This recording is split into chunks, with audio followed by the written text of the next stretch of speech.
chance to hear Brother Ren sing, and then we gonna shout out all the fans.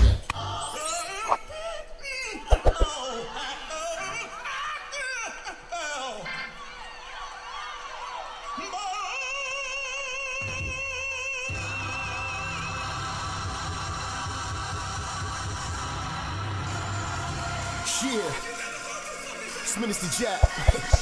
You already know, man. Church is definitely in the building. They fucking with me though. Alright, let's do it. Church check in, church check in, church check in, church check in, church check in, church check in, church on the bitch. Yeah.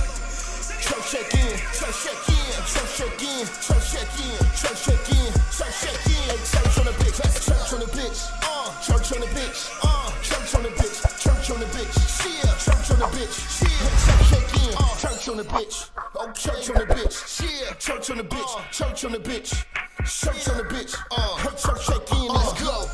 Minister Jap, it's a new era and niggas is challenged. I'm in the kitchen, I'm cooking this crack. Bitch getting taxed in my Benjamin static. Truck in the front and the engine in back. 3Ks, everything I'm whipping in is black. 3 hoes all wanna sit on my lap. High yellow heifer, I'ma hit her from the back. This is a fact, I'm taking your bitch, I'm not giving her back. Bitch got some kids, I'm not dealing with that. The back of her throw where my children is at, that was realer than that. Her mama's a hoe and her sister's a rat. Their head was amazing, the pussy was trash. Run up on church and that pistol gon' blast. Get your ass body trying to get to this bag, nigga. Church check in, church check in, church check in, church check in, church check in, church check in, church on the bitch, yeah. Church check in, church check in, church check in, church check in, church check in, church check in, church on the bitch, church on the bitch, church on the bitch, church on the bitch, church on the bitch, yeah, church on the bitch, yeah, church check in, church on the bitch, oh, church on the bitch, yeah, church on the bitch, church on the bitch, yeah, church on the bitch, listen, church check in, let's go. Relinquish the bitch, you loving and cuffing to be with the bitch. She came in with you, but I leave with the bitch. I bangin', I skeet on the bitch. They look like Jap conceited and shit. I push it to start, ain't no key to my whip. Believe in the game, don't believe in the bitch. I listen to sin and the rest of the pitch. You chasing the bitch and ain't chasing the check. You look like a bitch when you making them threats. You talk how you talk cause you safe on the net. When I see you, no talking, I'm breaking your neck. Catch a nigga like I do, I'm dirty on sight. Whole lot of bargain, but I bet he won't bite. Bet a nigga won't roll the dice with his life. Double cross church, kid crucified twice, nigga. Church check in, church check in, church check in, church check in, church check in, church check in, church on the bitch, yeah.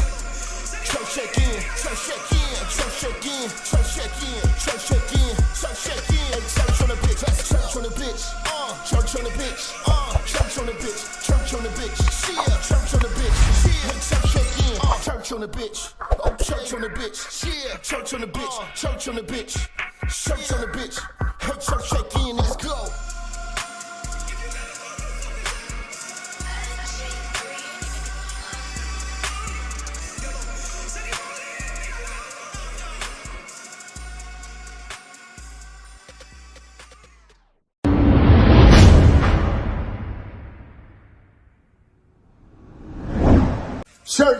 Church, check in. It's your boy, Minister Jap. Listen, I know y'all been looking for me, but at the bottom of this video, in the description section, you see where it says follow me. You can follow me on all social media platforms.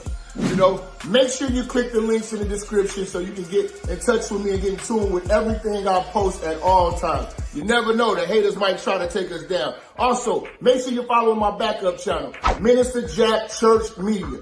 Follow the channel now. We are not going nowhere. We're here to stay. Make sure y'all paying attention. Church on the move. Peace.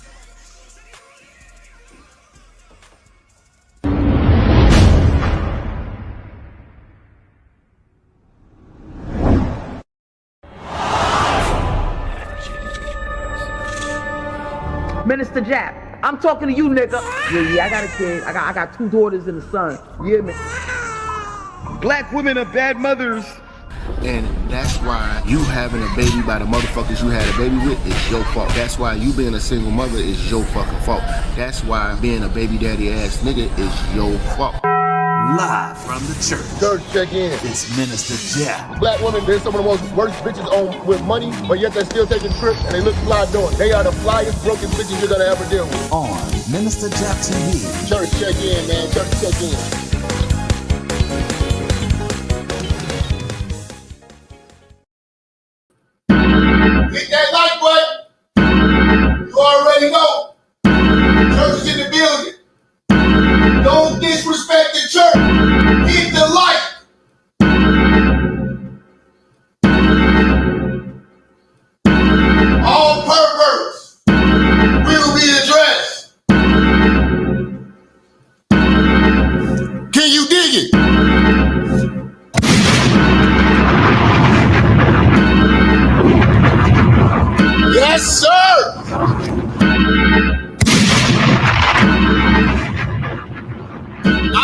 you, I got y'all.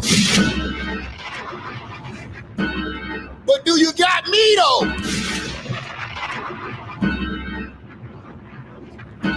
I said, yeah, we need to stop taking hiatus. They stealing your shit. You dig?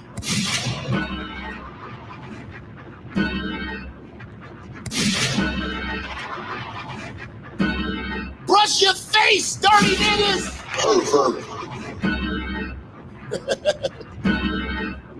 Niggas out here, they're looking raggedy. The hose is out. What's the matter with you? Feces face. Toilet seat. All you Cassie face pretty bitches. Don't get beat on. Oh, hey, Don't get yourself beat on. All right. All right. All right. All right. I am the streets ordained Minister Jap, AKA Brother Beige,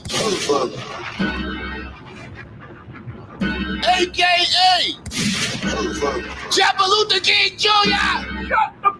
Shut the fuck up. AKA Light Skin Lucifer. you are a pervert. It's time to cook. Hoes get took. Pussy nigga shook. 'Cause I'm the Gucci Krug. Here to bring back the order. Restore the dignity. Shut the fuck up. So you tricking ass licking ass niggas. Stop being a bum bitch's toilet seat. All single mother shall suffer. Some broke dumb motherfuckers. You are a pervert. And all my niggas in the church. We pulling out with the rubber. I'm the all-knowing of the hoeing. All these niggas know it. Bring your ass to the church. I'm a motherfucking show. It's time to do this work. Going heavy in the church. Put these pussies in the dirt. About to go scorch earth. So tell a friend. Tell a friend. Tell that nigga again. Minister Jap is in rare form. And the church is checking in. Church, talk to me, you perverts.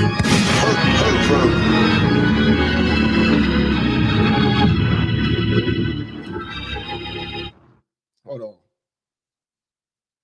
Hold on one second. Hold on one second, man. Motherfucker talking, it's an emergency. Yeah, man. We gotta cook, man. We got to cook. Too many popular perverts, too many powerful perverts. You know what I'm saying? Too many perverts getting passes.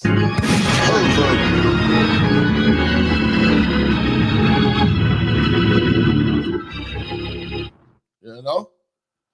Too many perverts getting passes, man. You know, I'm seeing it too much, man. It's too prevalent in the black community, man. You know? I do notice that money allows, in the black community, a lot of niggas to be sexual predators.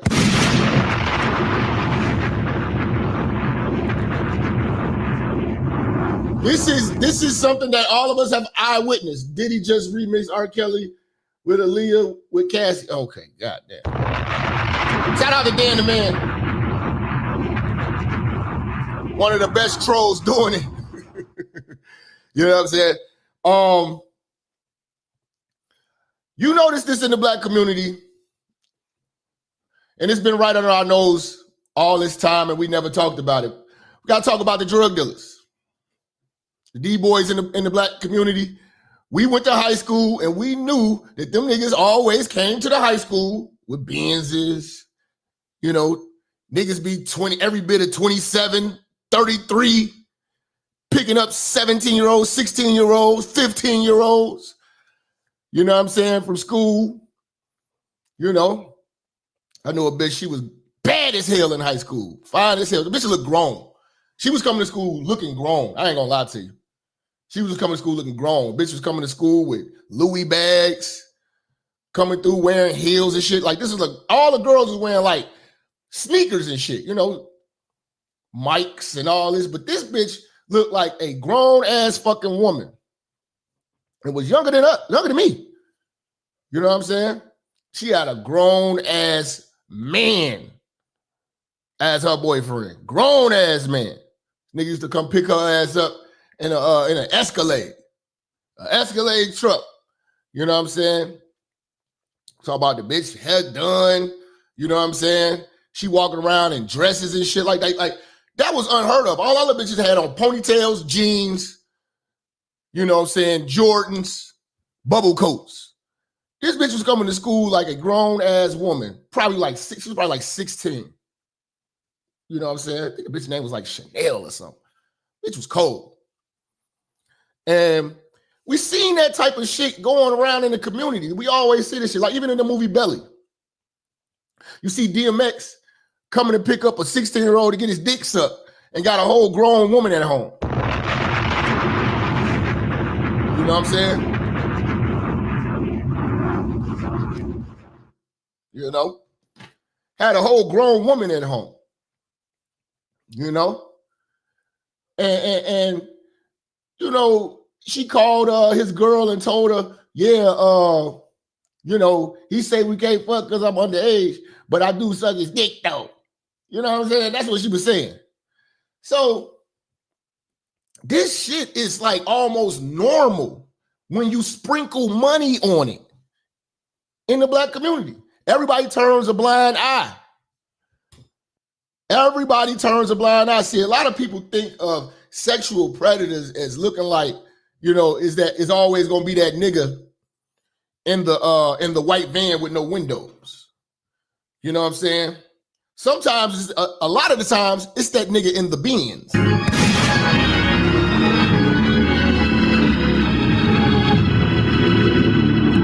A lot of times, it's that nigga in the Benz. And this just goes to show you that a lot of niggas who have money don't have game. They are scared to approach women that are their same age. They're scared to approach grown women because, again, they don't know how to talk to people. They don't really have the savvy, so they need something to dominate. You know what I'm saying? And a child is the easiest thing for a predator to dominate. R. Kelly was just that. I'm from Chicago. R. Kelly used to go to this school called Kenwood. That was his old high school in the Hyde Park area, 53rd, 54th, something like that. You know? He used to go to that high school, and he always, I don't think he graduated, but after he became successful and became R. Kelly, he would always go to that high school, park his Range Rover, be out signing autographs, but people thought it was harmless. But he was actually picking up young girls, and he was doing it for years.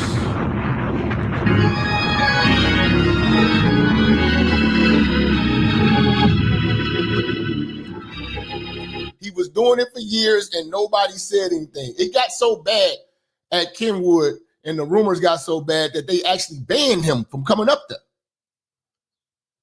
Because what he would do is he'd have his handlers holler at the chicks and tell them, you know, Kels wants y'all to come down to the studio on Laramie. Pervert.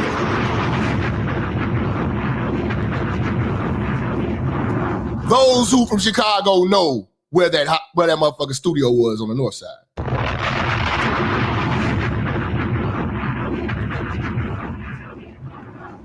We gonna get real today. Man. You know? So he always had an appetite for young girls. But we sweep it under the rug.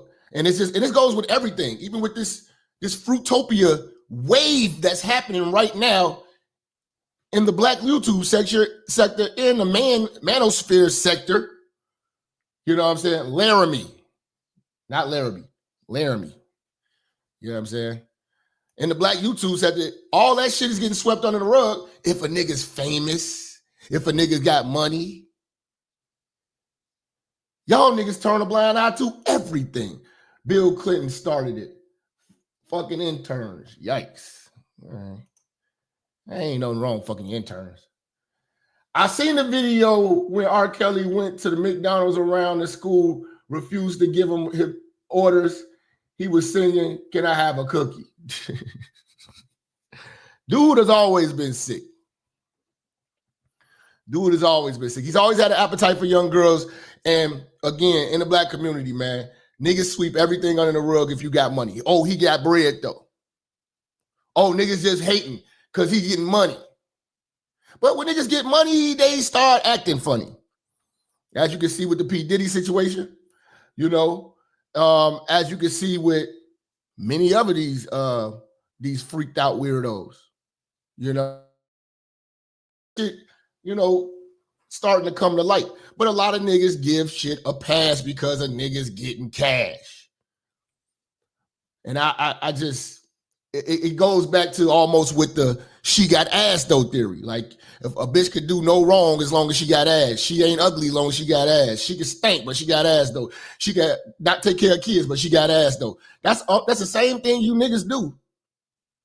She can be ugly. She got ass though. You know? That's the same thing niggas do when it comes to these niggas getting bread. And that's how these sexual predators are able to be hiding in plain sight because they get money and they appear to be harmless. But the truth is, they really are socially awkward. There's some lame niggas with money. There's some lame niggas out here with money, man. And you see it. These lawsuits don't be about nothing but being lame. These lawsuits don't be shit but being lame and weird and freaked out. And it's a shame that the Black man, you know what I'm saying, is grabbing the steering wheel and the reins on that stigma. It's an absolute shame. You know, and when I speak out against it, niggas say it's dick policing or hating. At the end of the day, man, we don't respect no pervert. Pervert or a pervert. I don't stand with these niggas. Oh, tearing out a Black man. Once you start messing with the kids and diddling them like that, fam, you're not a Black man anymore. You are a traitor to what I represent. You are a traitor to what I represent. And R. Kelly is that. Anybody know me and you know my authenticity with this R. Kelly situation, I've been cooking R. Kelly since a youngin'. When I was rapping, I did a song called Age Ain't Nothing But a Number, and I roasted R. Kelly for about 5 minutes straight, all bars. Shot the video and everything. Y'all go look it up when my rap name was Jap City, Japcity. You know what I'm saying? Google that. Did numbers. You know? I've always stood firm on this shit. I never could stand a nigga who would do that. You know, when I was a young nigga, I was getting older bitches. You know what I'm saying? Last thing I was looking for was a little bitch, a little girl. Hell no. I wanted a grown ass woman. Pervert.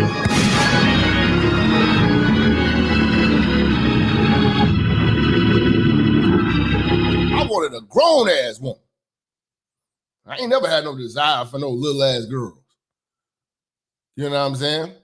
Little bitch pussy still smell like pee, nigga. Pervert. You are a pervert. But these niggas desire that. You know what I'm saying? These niggas desire that.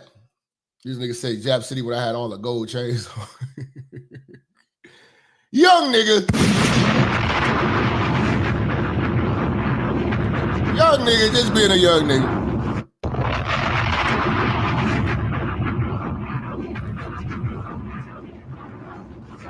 You know? Yeah, I was always getting the older bitches.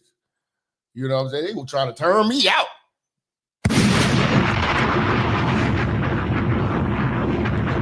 I'm like, bring it on, old bitch. You know what I'm saying? But yeah, man. We got a lot of predators in here, man. We get these niggas a pass because they getting bread. We got to stop doing that. You know what I'm saying? Because even that Andrew Tate shit getting a lot of fucking passes for it. I've been looking into that shit. You know what I'm saying? We going to definitely take a deep dive into that case. You know what I'm saying? But I ain't liking what I'm seeing with that nigga. I don't give a fuck how much money that nigga getting. I don't give a fuck how famous he getting. You know what I'm saying? Certain shit is just weird, perved out. Just what it is. Give a fuck about that shit. That ain't my homie, that's y'all's. Pervert.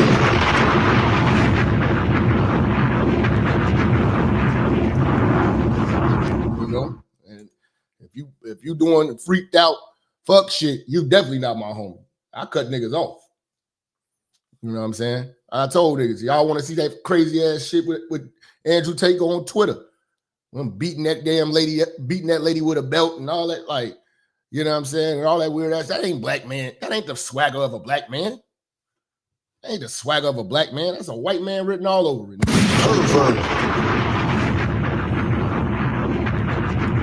I don't give a fuck how he articulates that shit. You know what I'm saying? I saw what I saw. I saw what the fuck I saw. I don't give a fuck how the nigga articulate that shit. I saw what the fuck I saw. I heard what the fuck I heard. You know what I'm saying? Oh yeah, we gonna definitely listen, man. This is a movement, man. We here to bring back what I said at the beginning. We here to bring back the order, restore the dignity. You know what I'm saying? We standing firm on this, man. These niggas, these nutcase ass niggas, man, getting all this fame and fortune just to fuck it off, being perverts. R. Kelly had the world at the palm of his hands, man. I Believe I Can Fly was sung at school graduations. You know what I'm saying? School graduations.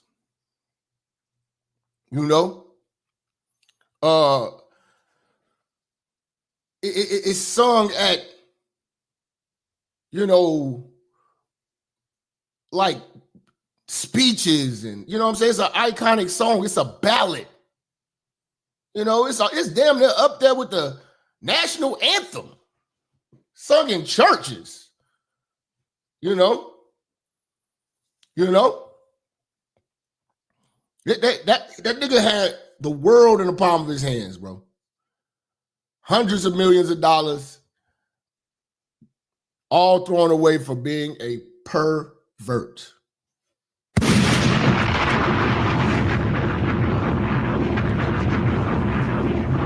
Yeah, the world's greatest. He's got records.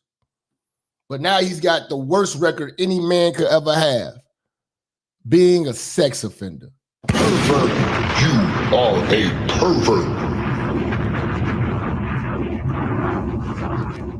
All that means nothing when you're a sex offender.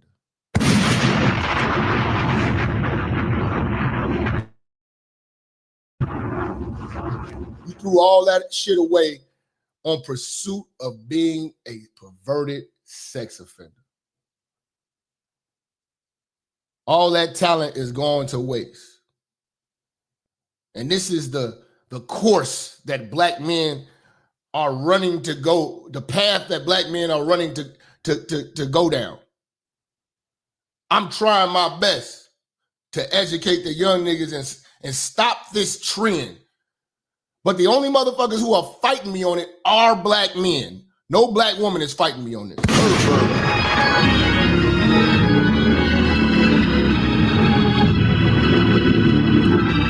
And normally they're petty enough to fight me on anything just because they don't like me.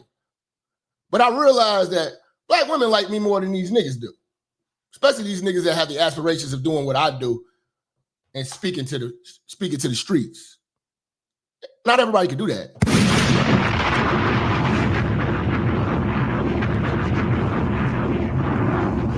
You know? But all these niggas want to do is buy pussy. Their motivation is ejaculation, and that's why they always in fucked up situations. You know? And that's just what's happening. The black male's sexual appetite overshadows all of his accomplishments. And we have got to have some discipline, or you're going to lose everything you worked hard for by being a fucking perv. I support none of these perverts and none of these perv movements.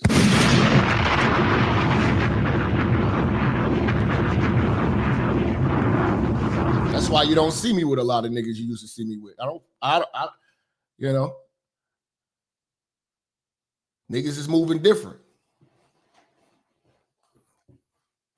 When I started out doing this shit, I thought we had an understanding of how I thought we were all in line. We all had a commonality with these principles. But niggas are giving passes to fuck shit. Niggas are taking part of fuck shit. Niggas are passionate on protecting perverts. Pervert are a pervert.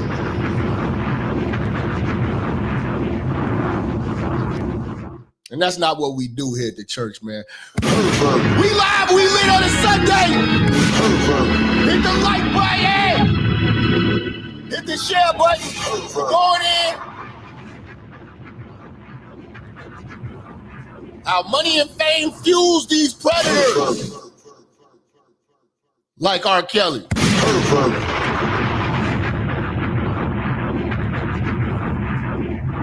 He is not a hero. He's a pervert, nigga. Do you have your passport? Did you get your shots? Girl, would you like to come back with Rob to America? America. America. Beautiful. Do you have your passport? Did you get your shots? Who wants to come back with us to America?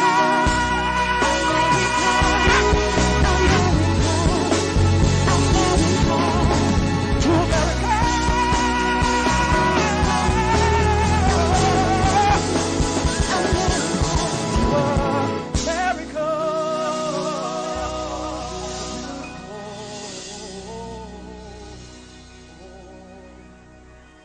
To America.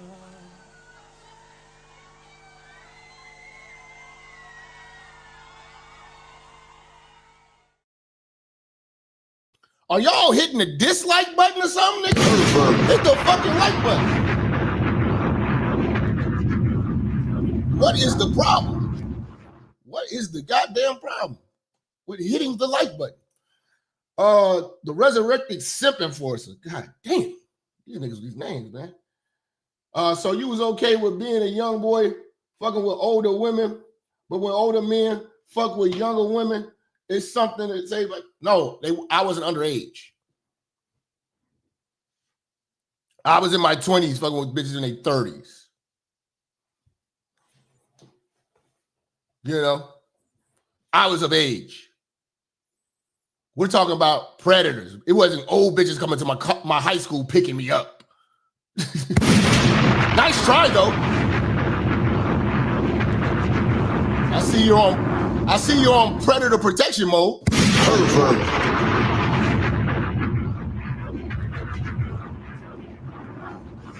See, in Chicago, we call those type of women vets.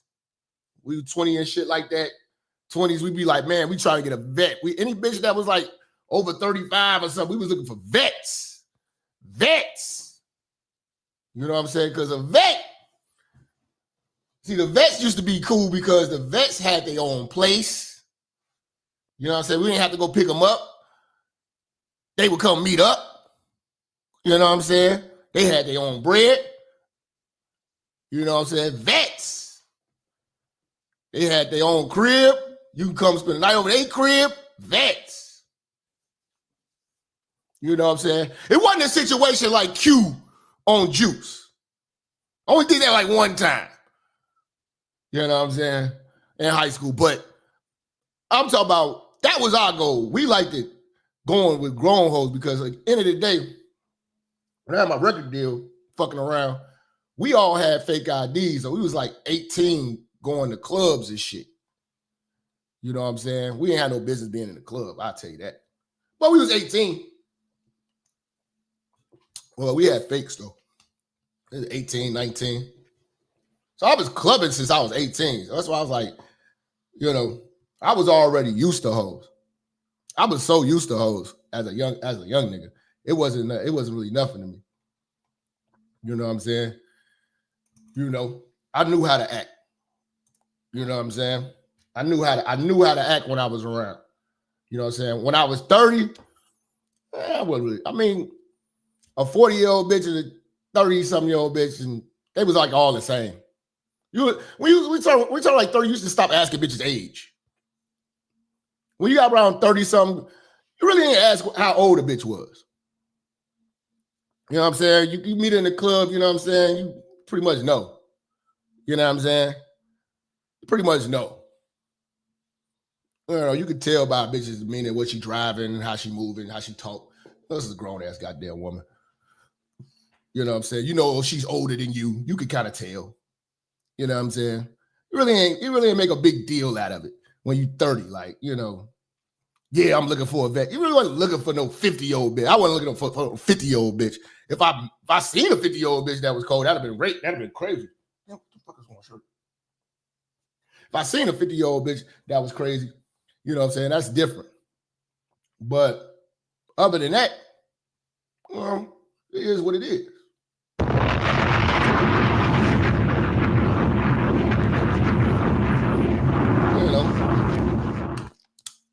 I was always, when I was in my 30s, I was always just looking to see if a bitch had a ring on. That was the only thing I was worried about. The bitch had a fucking husband. You know what I'm saying? But other than that, she's in the spots that I was at, the bitch was caliber. So it wasn't gonna be, you know, wasn't gonna be no big deal to be talking about age like that. You know what I'm saying? We all had our shit together, so it was like, you know, it is what it is. But these niggas are predators going to high schools, looking for bitches. That's different. That's different, Resurrect. That's totally different than a nigga that's in his 20s shooting his shot at 35-year-old bitches. That's different. That's different. You know what I'm saying? Because the bitches that was in college with us was still kind of had a high school mindset, and they was kind of still a headache. You know what I'm saying? The older bitches was kind of cool, calm, and they kind of, you know what I'm saying? Like, you go to their crib, they cooking dinner. Young bitches wasn't doing shit. Young bitches wasn't doing a goddamn thing. You know what I'm saying? You know, they wasn't doing a goddamn thing.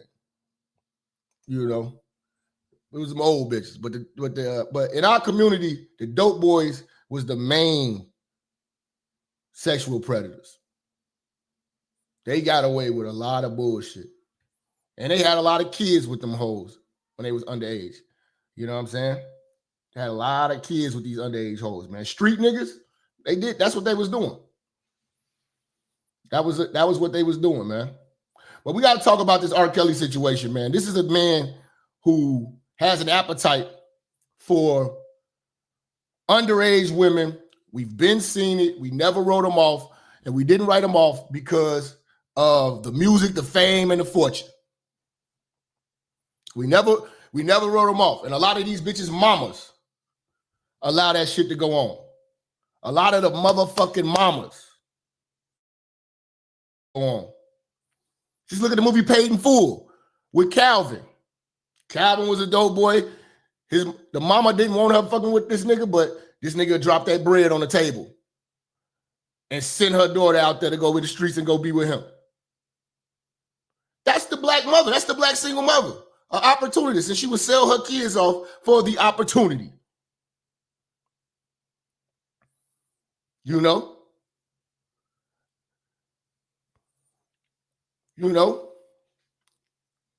What was it? Ace's sister was young as hell.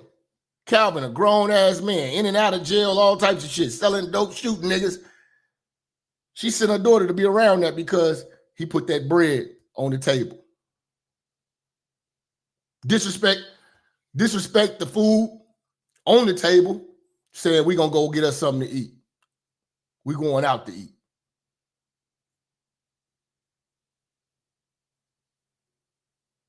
You know, that's what black women were willing to accept, you know, for a check. And that's what happens with Aaliyah and Sparkle Niece. A lot of motherfuckers don't know this, but R. Kelly married Aaliyah when she was 15 and he was 27. What 27-year-old man? I know when I was 27, I wouldn't even look at a 15-year-old. It's like looking at my little sister or some shit. But some niggas are weirded out like that. R. Kelly was still forgiven and still giving passes in the black community after he married a 15-year-old. And you don't marry anybody that you ain't had sex with. So it's obvious that he was having sex with a 15-year-old and the parents let it go down. What kind of father? What kind of mother? People pimping out their kids. They just as guilty as R. Kelly. They should be sitting in a cell right with him. All of the parents of the victims. And we only know of 2 confirmed underage women that he dealt with.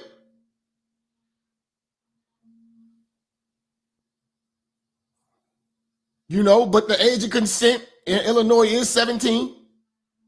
I believe it's 17 or 16.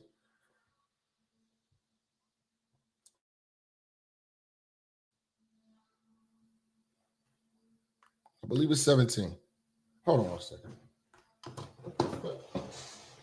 I knew my motherfucking phone wasn't charging. Pardon me, y'all. Pardon me, y'all.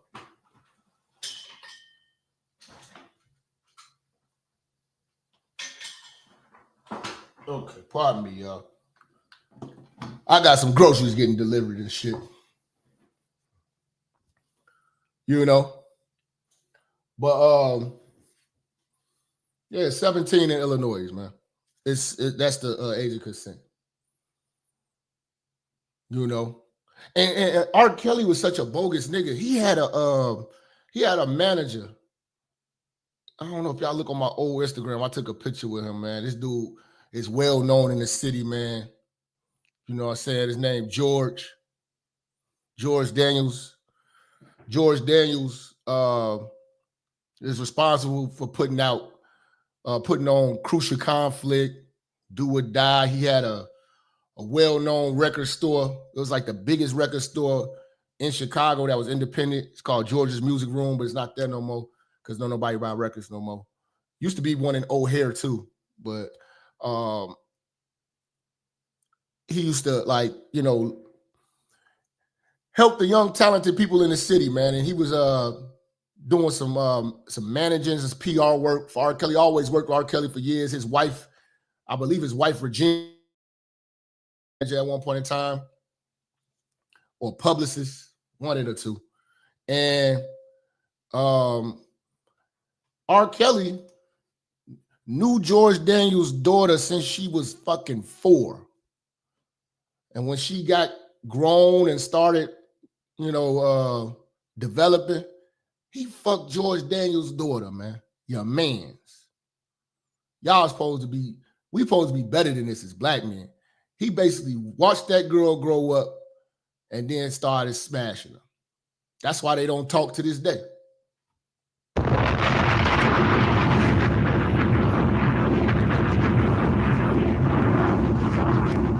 That's the foul shit. That's the foul shit. You know what I'm saying? Say rich, famous men have so much regular pussy that they get bored of it, like R. Kelly and Diddy. They need all this extra stuff to get off and go too far. Yeah, man. That's when you need to get yourself right with God, find yourself a good church home and a Bible. Sit your ass down. You have a problem. You have a problem. When you want to start experimenting, it's a problem. You have a day. You know what I'm saying? And here's the thing, too. For all the people who believe in R. Kelly, all the people who work for R. Kelly, it was like R. Kelly was an economy to Chicago. All the people who was employed by him, everybody falls because you can't control your dick and balls.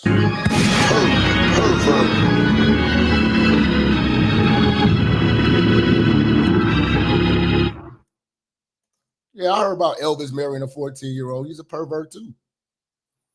I don't respect Elvis. Elvis stole all his music from black folks. Fuck him too. But we're talking about R. Kelly right now.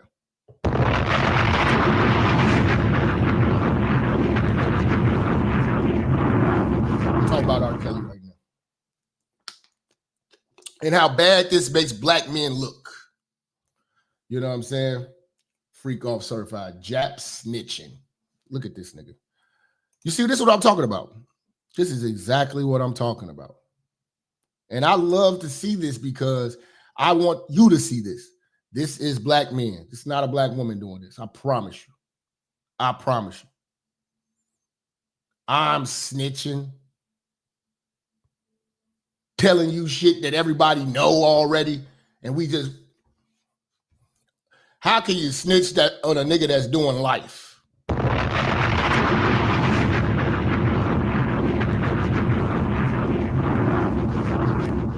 man. Look at this, man.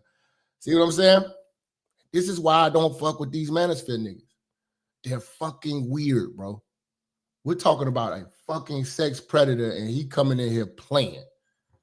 These niggas are lame. In real life. In real life. He named this nigga took the time to name a profile freak off certified. Fucking clowns.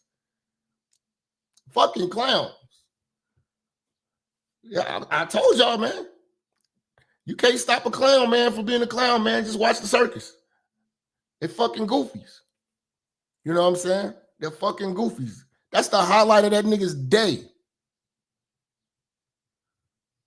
That's the highlight of that nigga's day, nigga. Not getting his dick sucked, not getting some pussy, not getting some money, but coming in a chat room and say some stupid shit like that.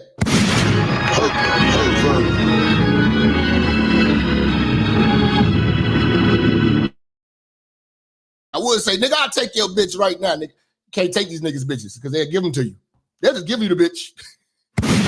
They just want to fuck. They just want you to fuck. So they want you to fuck so they can watch and take themselves in the corner. Freak off certified. What a fucking clown. A fucking clown, man. Got hate watchers. You know what I'm saying? You know what I do with niggas I don't like on YouTube? I don't watch them.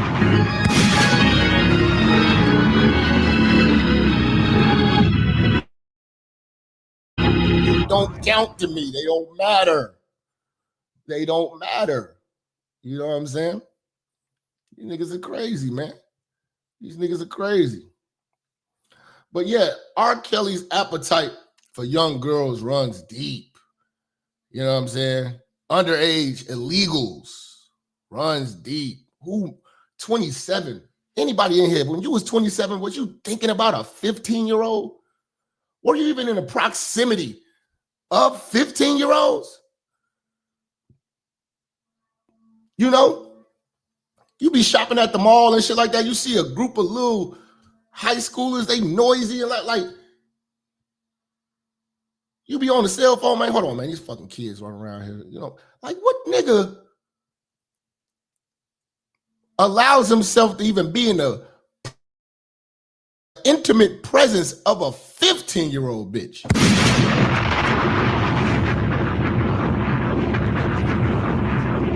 What conversations do you have with a 15-year-old?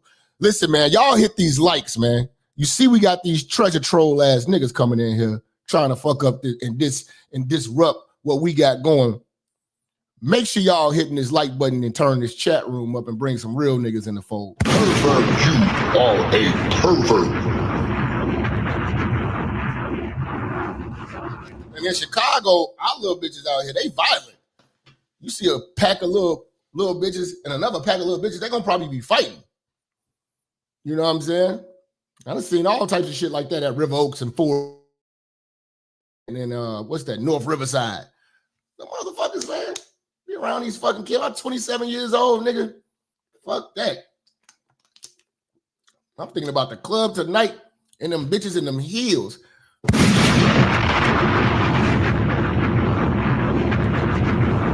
fuck is you niggas doing, man? This grown ass man running around here with a fucking 15-year-old. And then it goes back to Sparkle's niece. This is the girl on the tape. And if you're from Chicago, you know. If you was at any barbershop in Chicago, you know. That tape spread like wildfire in Chicago. Everybody saw it. But the crazy part about it is, it's not the point that everybody saw it. Oh, everybody gave him a pass. Everybody made excuses for him. And everybody still rocked with him. Nobody wrote him off. If he was broke, he would have been wrote off. He'd have been ran up out of the city. But the problem is niggas are suckers for niggas with money, as if they gonna get some of it.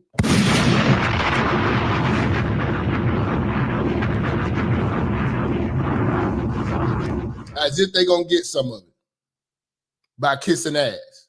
It's like these YouTube niggas. You don't think you're gonna get some subs by kissing these goofy niggas' ass?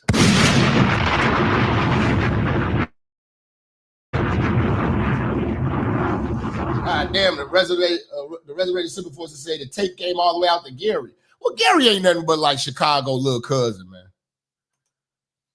Gary ain't nothing but Chicago little cousin, man.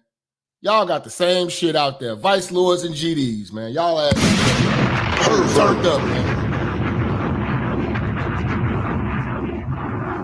I got family all through Gary, man. Miller, Etna, all that. I used to be in Gary all the time. I used to be in Gary all the time. You know what I'm saying? And we turning up all the time, nigga. Red Bull.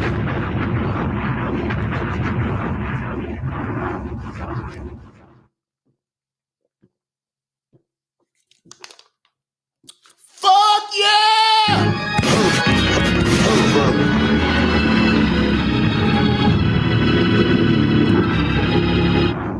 Yeah, man. I can see clearer now. I can see clear now. But now, Gary, man, Gary is active, man. Gary is active, but Gary's so poor. Nigga, the police will pull you over for a broken one headlight on in the front.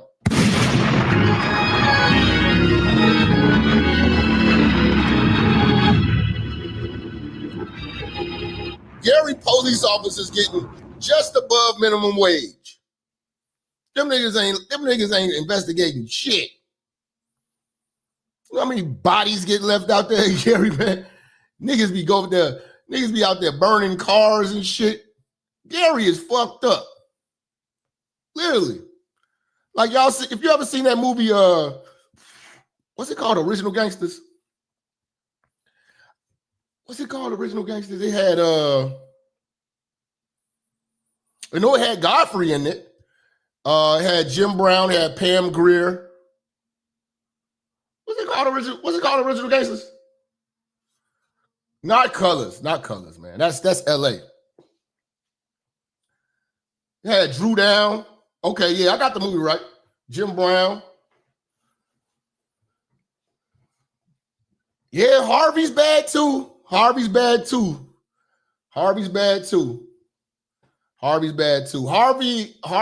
and Harvey and Gary are kind of neck and neck. Gary's just bigger. Gary is just bigger, man. You know what I'm saying? I used to shoot a lot of my videos in Gary. And it was nobody out there. You know what I'm saying? You don't have to worry about getting no permits or nothing.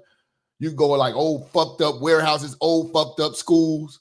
You know what I'm saying? Burnt down shit. It ain't Robbins is bad too, but Robbins is so little. You know, you only got the pace setters over there. But you like when you talking about poverty, boy, Gary is fucked.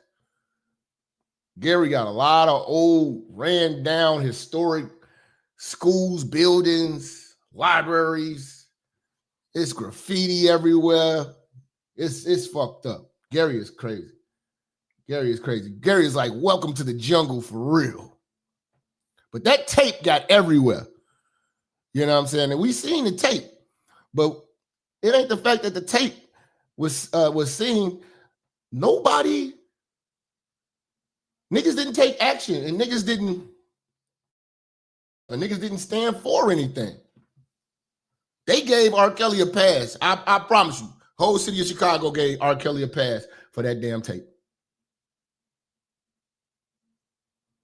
And that's a shame.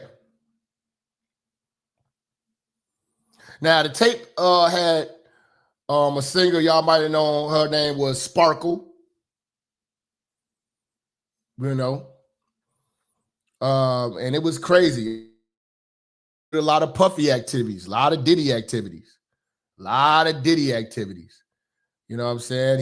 He urinated on her from her head to her toes. And at the beginning of the video, you see R. Kelly hand her some money and then begins to pee on her.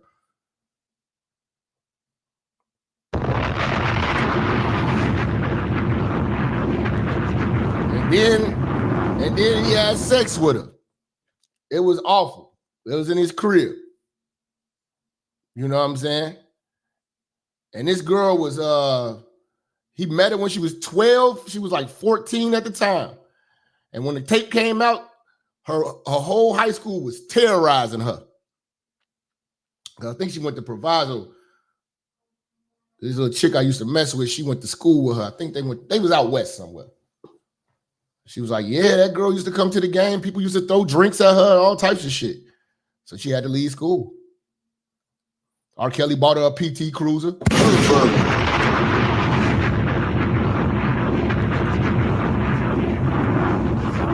Yeah, see, if you from the city, you know this story. R. Kelly bought her a PT Cruiser. You know what I'm saying? The family got some money, bought a big old house. You know what I'm saying? You know, but then the case came out. And then she testified that wasn't her on the tape. You know, and it was no victim, no case. And that's how he got off. If the law let Kelly and Diddy out tomorrow and they have a concert on Saturday, it'll sell out. That's the problem with black folks. We don't stand for shit. And Diddy after party gonna be packed. Women are volunteers, yes.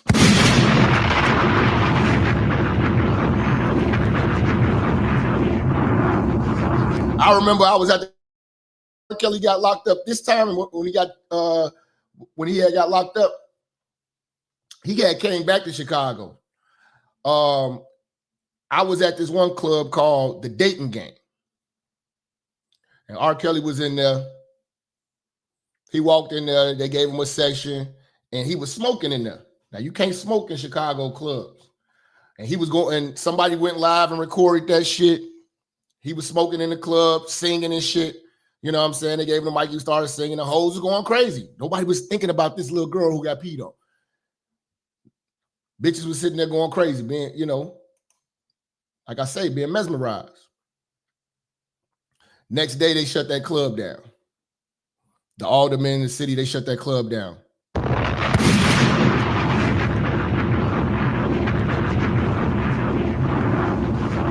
Then he went to another club. You know what I'm saying? And I was there that day too. You know what I'm saying? No. I was about to go. Then they shut it down.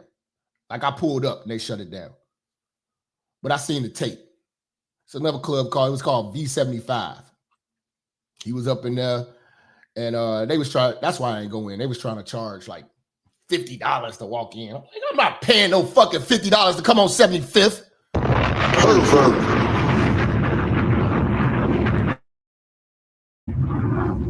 They was acting real crazy, man. I'm like, man, then they was like, yeah, Kills is in here, so they trying to, I'm like, oh man, get the fuck out of here. So I saw end up seeing this shit on Facebook. But it was he was in there smoking too. They shut that club down. So then this is what happened. Cause my uncle owned a bar. Everybody got letters in the South Side, Chatham region. I don't know if they did it out west or whatever like that. They banned R. Kelly from coming in. All the aldermen said, if you bring R. Kelly to any of y'all establishments, you know what I'm saying, y'all be hit with fines. He's banned. They banned that nigga from all of the clubs and lounges on the South Side.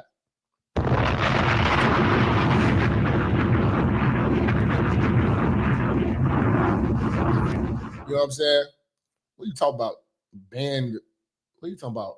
Say allegedly. Nigga, I saw the fucking tape. Nigga, I was in the barbershop. The whole city saw this tape.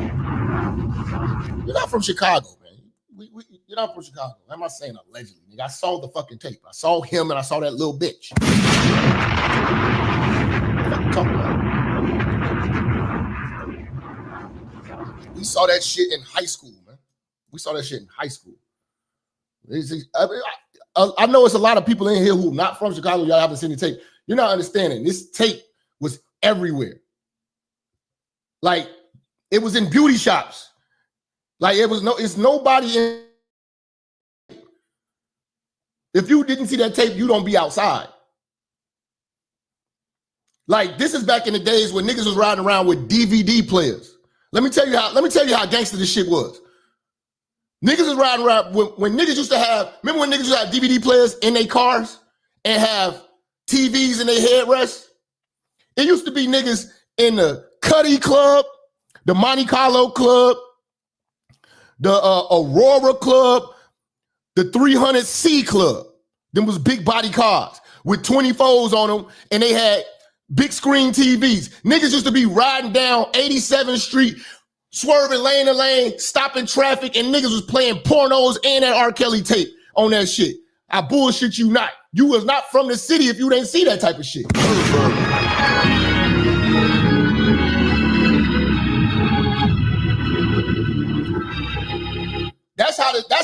That's when the city was the city. When niggas had the car clubs. We don't got car clubs no more. We don't got car clubs no more. During that time, early 2000s, niggas was riding 22-inch, 23, 24-inch Assassins on Auroras, nigga, Cutlasses, drop-top Cutlasses, four-door Cuddies. It was mainly two-door Cuddies. It was two-door 97 Cuddies. Grand Prix Club. Them niggas had them big dumbass TVs, and out west, they had the high top vans. Motherfuckers out west, they ride high top vans. They ride high top vans. So you ain't from the city if you don't know what a high top van is. This is like a $80,000 fucking van. What is that? What is that? What is the actual name of that van? It's a Chevy van. It got like a high top thing on top of it. And they put 24-inch Volanos on that bitch, TVs. It'd be a fucking party in the back of that goddamn van. It's like the hood Sprinter van. It's not an Astro. It's bigger than the fucking Astro. Well, okay, it's an Astro. It's the high top one though.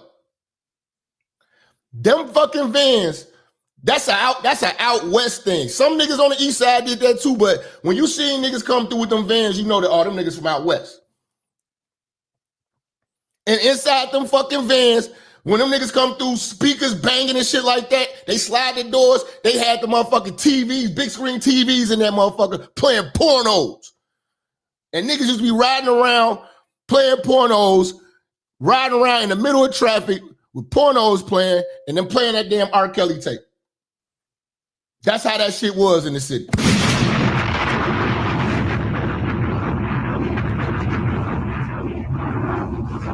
That's how that shit was in Chicago. That tape was everywhere. That tape was in every barbershop, every beauty salon, and every motherfucker who was in some type of car club was playing that shit. Or Joe Pro or Joe Blow tapes or whatever that shit was, nigga. That's how that shit was back in the late 90s and the early 2000s. That's how that shit was. And everybody knew R. Kelly was a fucking nut. Because everybody knew all you had to do is go down on Milwaukee Street after the club. The nigga gonna be at Paget's. We was always at Paget's. I really clubbed for real. I was out here. Oh, I be looking at these niggas like, y'all niggas really wasn't out here like that. You know what I'm saying? Jack, there is a picture of some moist niggas outside protesting with shirts on that says Free Diddy on it. Our culture is done, church. Listen, let me tell you about that. They getting paid $20 an hour. They getting paid $100 bonus. I just seen that shit too. Somebody just put out the group chat with the Free Diddy movement. They get paid $20 an hour to walk around with Free Diddy shirts on, and they get a $500 bonus for whoever has the best Free Diddy sign, and they keep them motivated.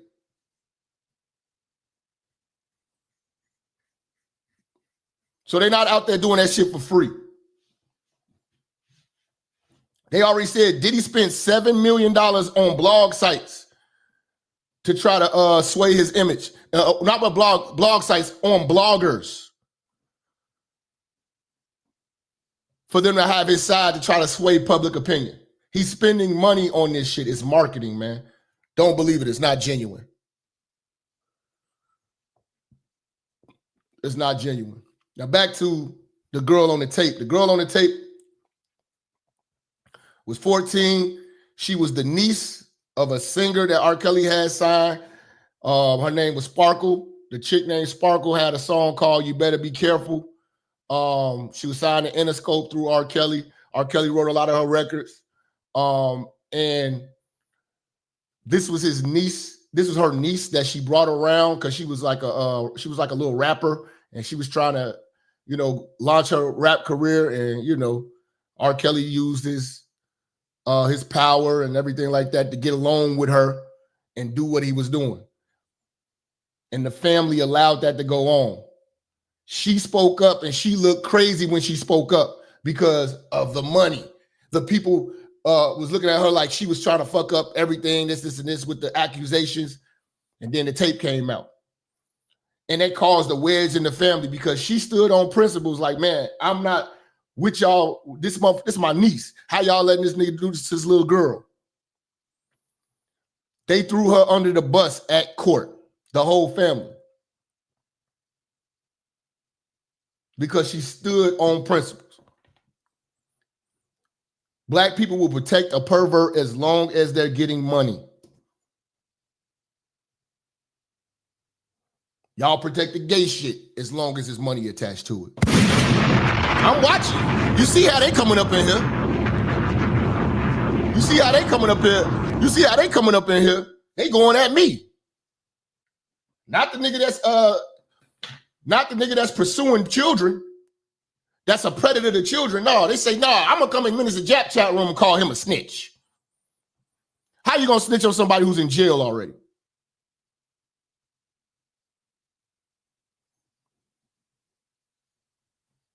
These niggas are clowns. That's why they don't show their face. Pervert.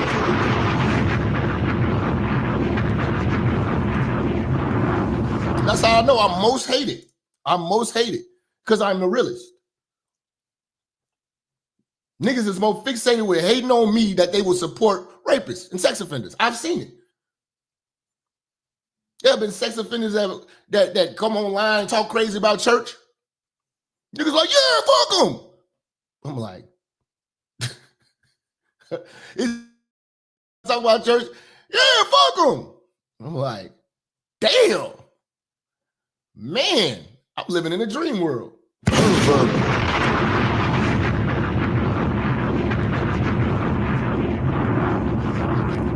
But yeah, man, let's get into this, man.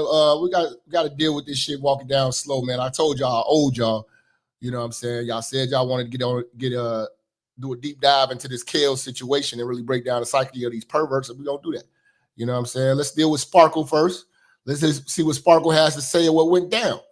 Since niggas want to talk about I'm a snitch and I'm the dick police. Okay. And you're watching In This Room on Madame Noir. Defending pedos. Yeah, fam. Well, we'll say this first. The documentary was good, and it gave a lot of information. You see they come in here defending this shit. I just can't. I keep my eyes glued to the chat room because I'm like, okay, when is one of these niggas gonna pop up again? Because this is what they do. They defend all fuck shit. This is how I know niggas are living in the metaverse and they're lame in real life, and they just want to sit around and take themselves. Information I didn't even know. But a few things that I particularly wanted to expound upon was the fact that I didn't leave my niece in the studio by herself, number one. I saw her that evening walking into the studio to record for my album. And in seeing her, I was just like, wait, what you doing here?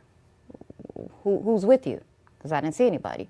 And she was like, oh, I was dropped off. And I was like, huh? Immediately got on the phone. See, that's grown folk shit. You don't drop no kid off with no grown man. That ain't your blood. That ain't family. With my sister, what y'all doing? Why is she down here by herself? And then maybe 30 minutes to an hour later, my brother-in-law was walking in the door. So I never, ever left my niece alone, anywhere for that matter. Another piece that I think was left out actually, is that I just introduced my niece to Robert, which was not true. Yes, I did introduce her, but I introduced a bevy of family to him. I introduced her correctly. Her parents brought her down to the studio, and that's where the introduction happened. It wasn't her by herself. It wasn't me picking her up, and her parents came, and that's how the introduction happened. Like I stated. This is just crazy, man. This is crazy.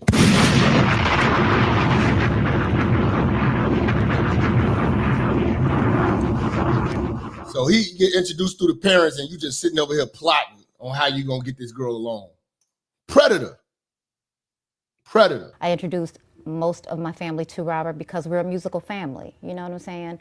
And he had just gotten the green light on a new situation at Interscope Records, where he was taking me, and where my debut album actually came from.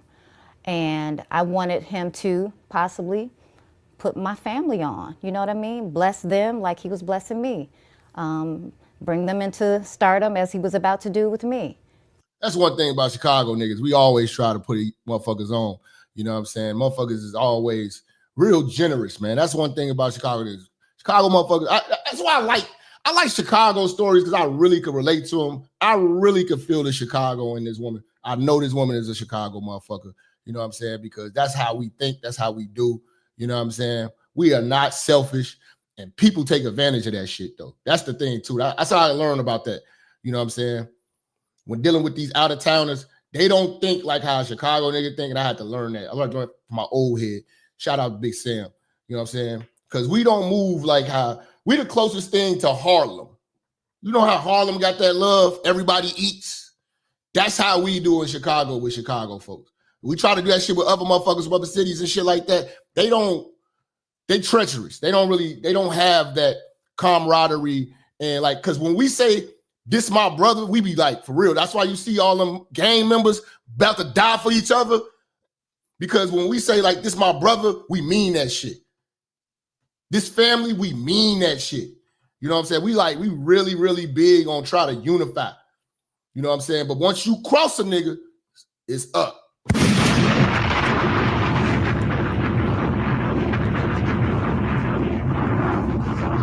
We are very, I tell you one thing about Chicago, the culture out here, it's very loving till it ain't loving.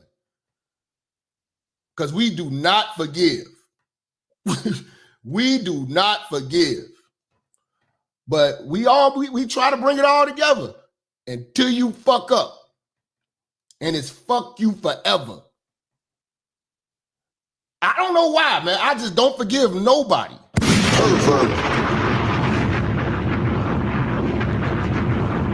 You know what I'm saying? I don't forgive nobody. Niggas don't do that out here, man. You know what I'm saying? Like, man, it's that to death.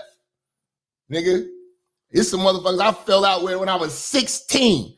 If I see them now, it's up. That's how that shit is, man. I'm not gonna lie to you, man. Because I know that's how they thinking. I know that's how they thinking. You know what I mean? So, and I didn't want to be selfish with my gift. I wanted to spread the love, like I stated, because we are a musical family. And, you know, maybe he could position them in some spots that were unfilled yet. You know, because having a new situation. No, we don't even forgive family. I got a cousin that crossed me. If I see that nigga, I just don't want to see that nigga. You better not. The best thing for him to do is stay silent around me. I'm not saying a fucking word to you because I know we're going to probably be around family members. That's the most amount of respect I'll give it. But that's it. Ain't no my bad. No, nigga, you crossed the shit out of me.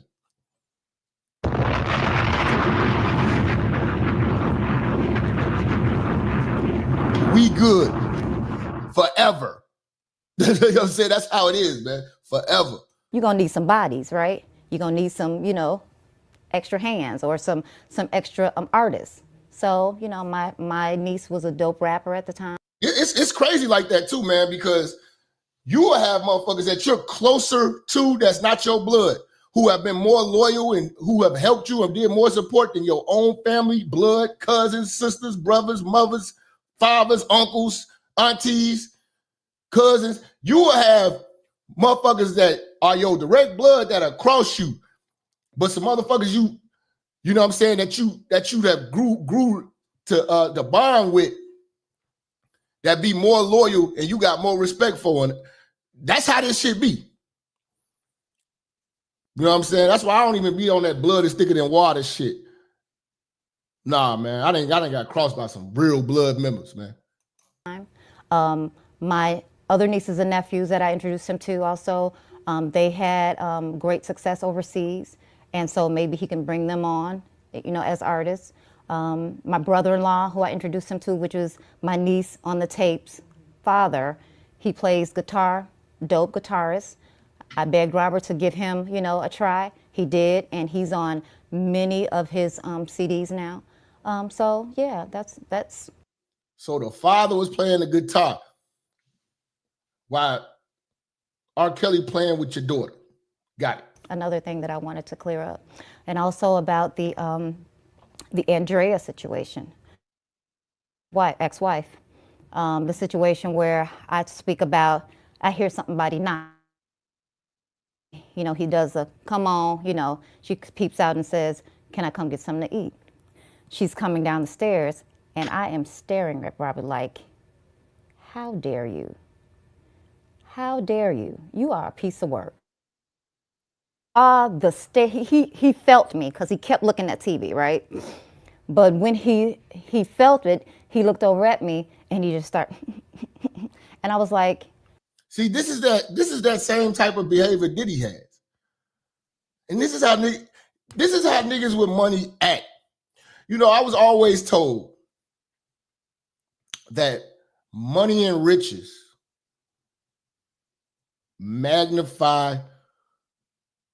it only magnifies who you truly are and who you truly wanted to be.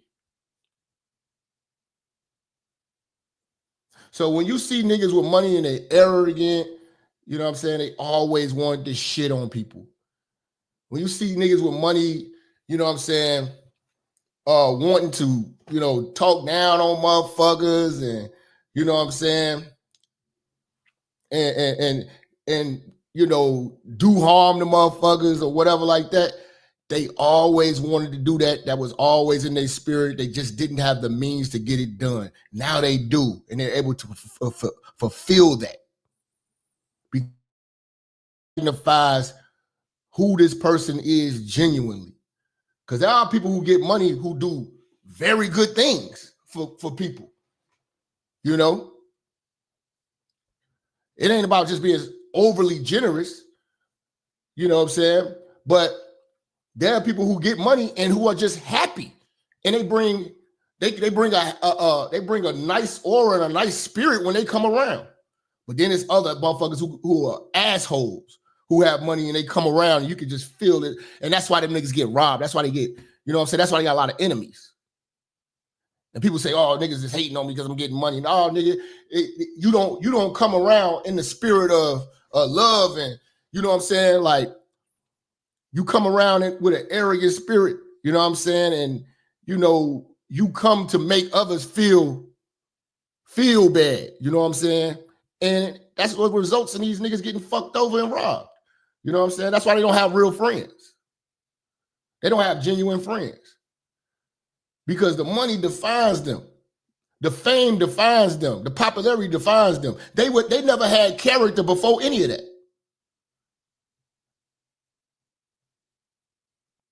You know, they didn't have respect from people until they got money. Now everybody kissing their like they are hilarious. Now everybody's hanging on to every one of their words like these niggas are, you know, intellectually sound or profound or deep or wise and to have this big body of wisdom. No, the niggas just rich. It's a bunch of rich idiots out here. You know? That's why when you look at the puppy situation, that's who that nigga always wanted to be. When they did the story about when he was young, nobody had good things to say about the nigga. The motherfuckers in college, yeah, he was beating up hoes and this, and this, and he was always a cocky, arrogant motherfucker, and yeah. So when he got money, it just magnified, multiplied. That's all. Come on, let's go. We're going to break it down tomorrow, cool, man. It's Sunday sermon, man. You know we get deep on a Sunday. Hit the like button, hit the share button. Turn up the super chats on a Sunday, nigga.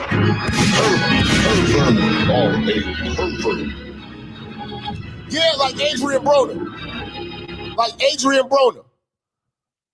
You know, he get robbed all the time. Because he come around just popping shit, man. Don't nobody be wanting like, man, oh, here come this fucking arrogant bastard. Niggas bring that energy to themselves. Forgive my language. Nigga, that shit ain't funny. And I said those words to him. And I said, how dare you? So I wanted to clear that up. So.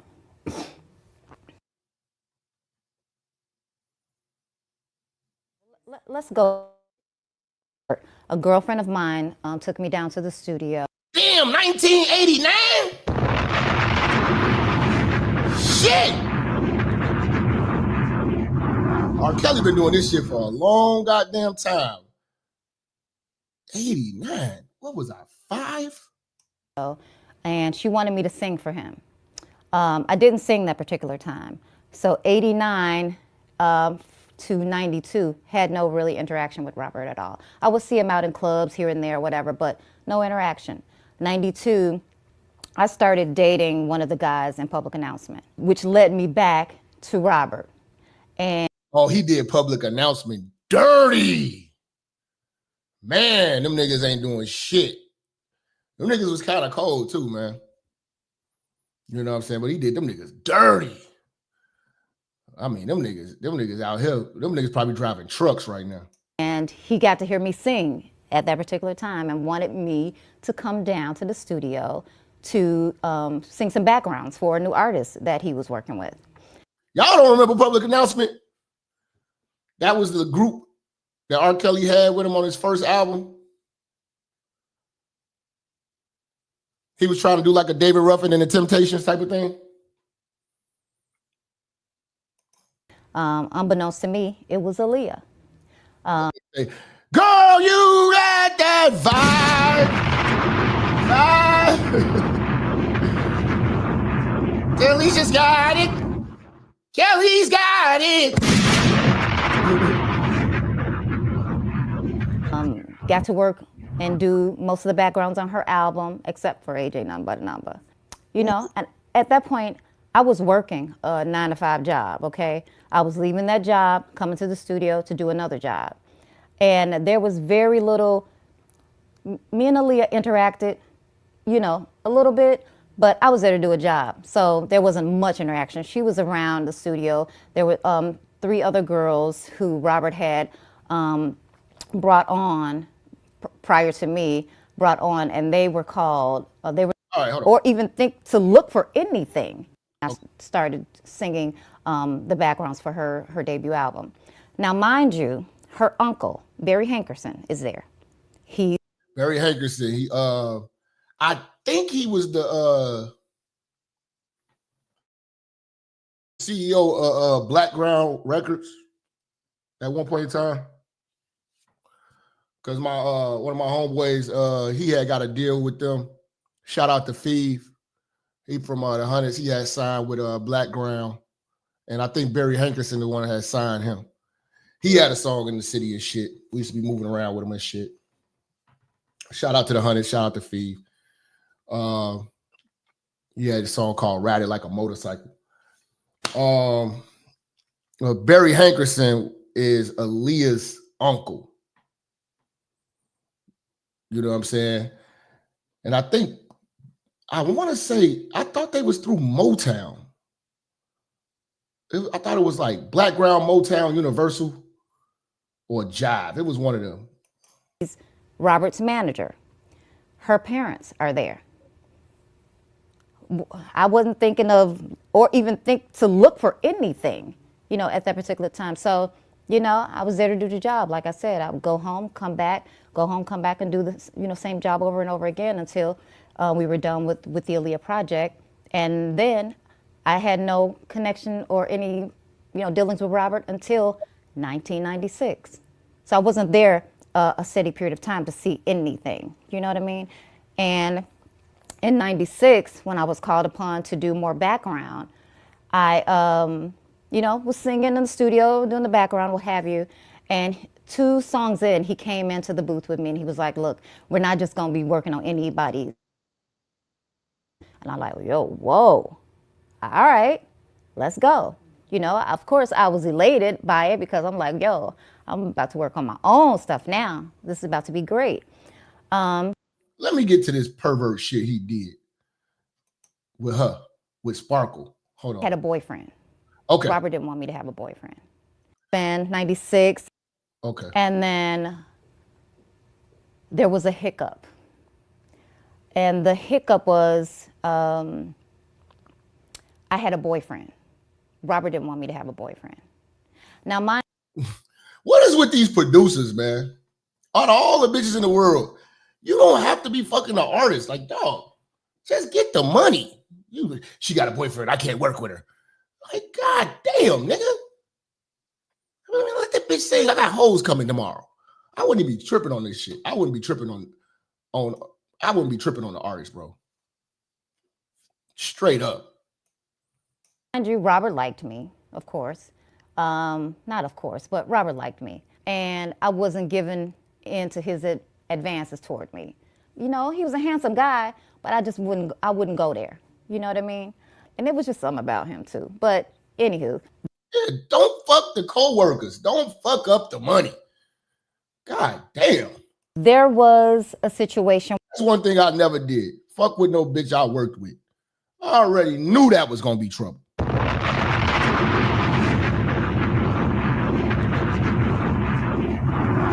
already knew that's trouble. Fucking with a bitch you gotta work with. Where Robert has told me that he was taking only me to Interscope Records and not the other acts that he had kind of brought in. They would be staying on Jive Records.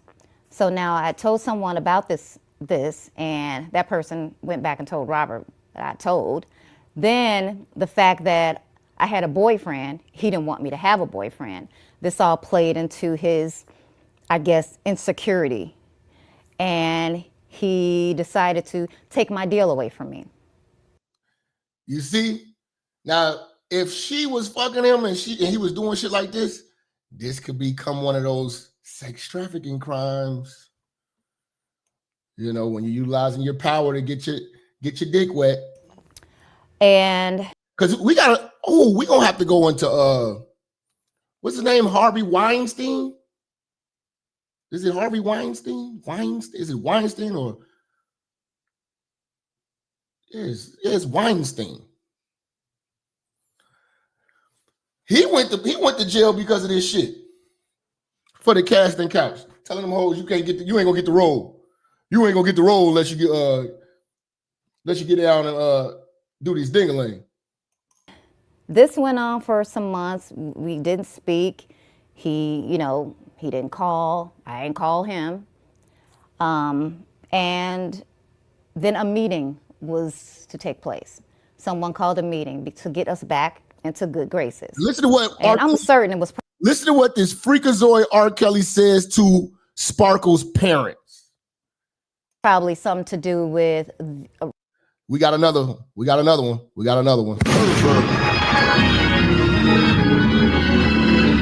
Fuck nigga alert!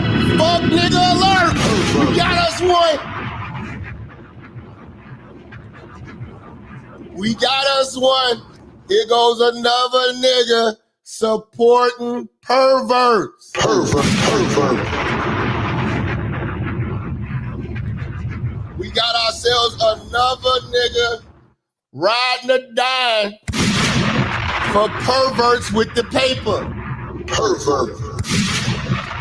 It never failed. You are a pervert. They hate the minister. Pervert.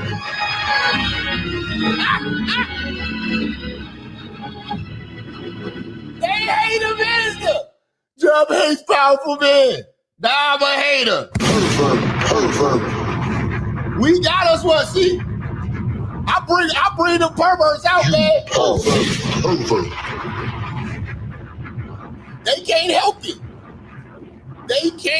it. Because the pervert shit is in their heart, man. I'm speaking on their life.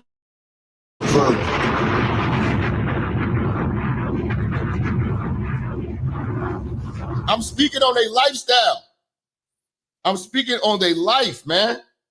You know what I'm saying? Hold on, man. I'm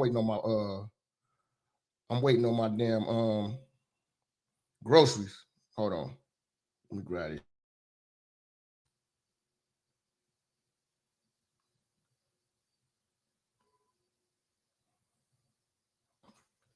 You know what I'm saying?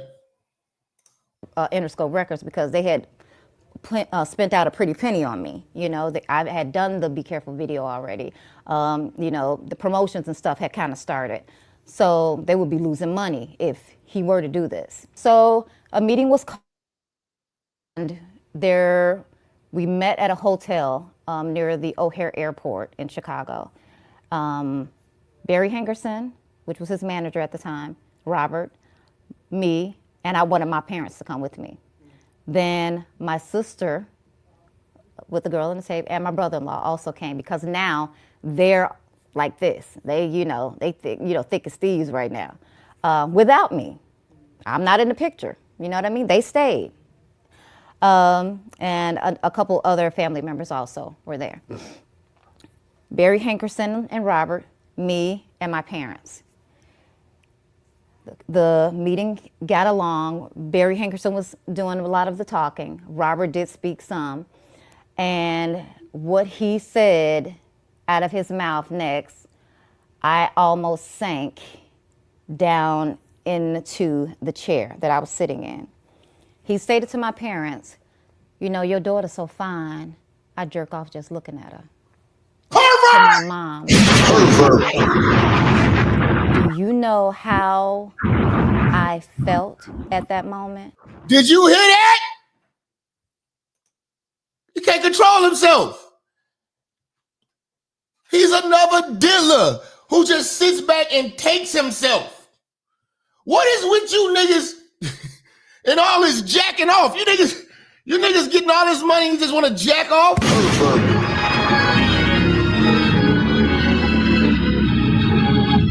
Mouth next, I almost sank down into the chair that I was sitting in. He stated to my parents, you know, your daughter's so fine, I jerk off just looking at her. And this nigga's coming in my chat defending this?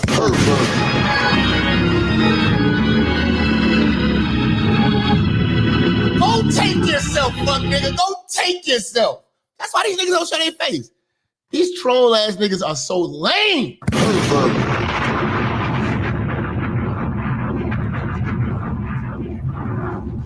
Weird. Oh.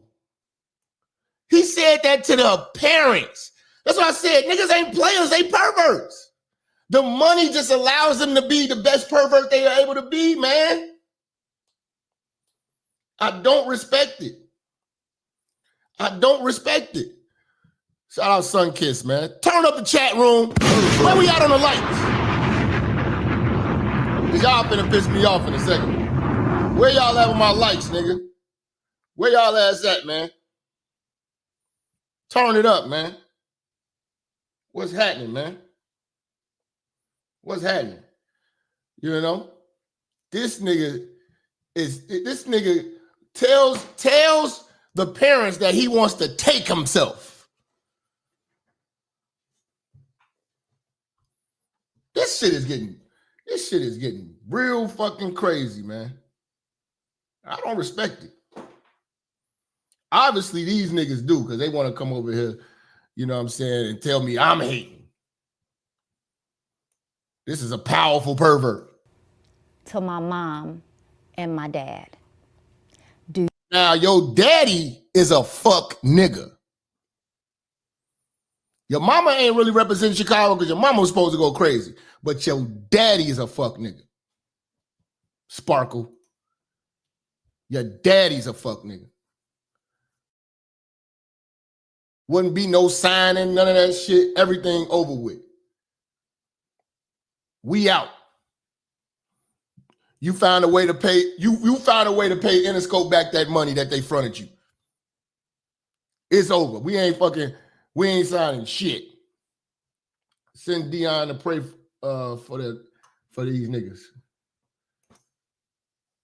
You know what I'm saying?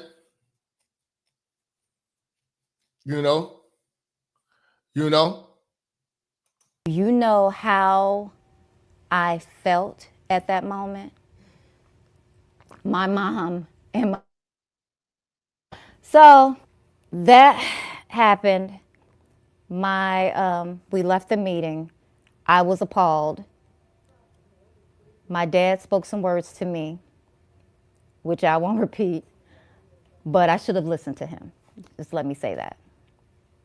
It wouldn't have been all that. Your daddy should have been kicking that nigga's ass. That's what I'm saying. Like, it's a lot of questionable shit that be going down when motherfuckers be having that money and they don't be having no integrity. You know what I'm saying? That's why these niggas be letting niggas be sex playing them and shit for paper and shit. Like, you know what I'm saying?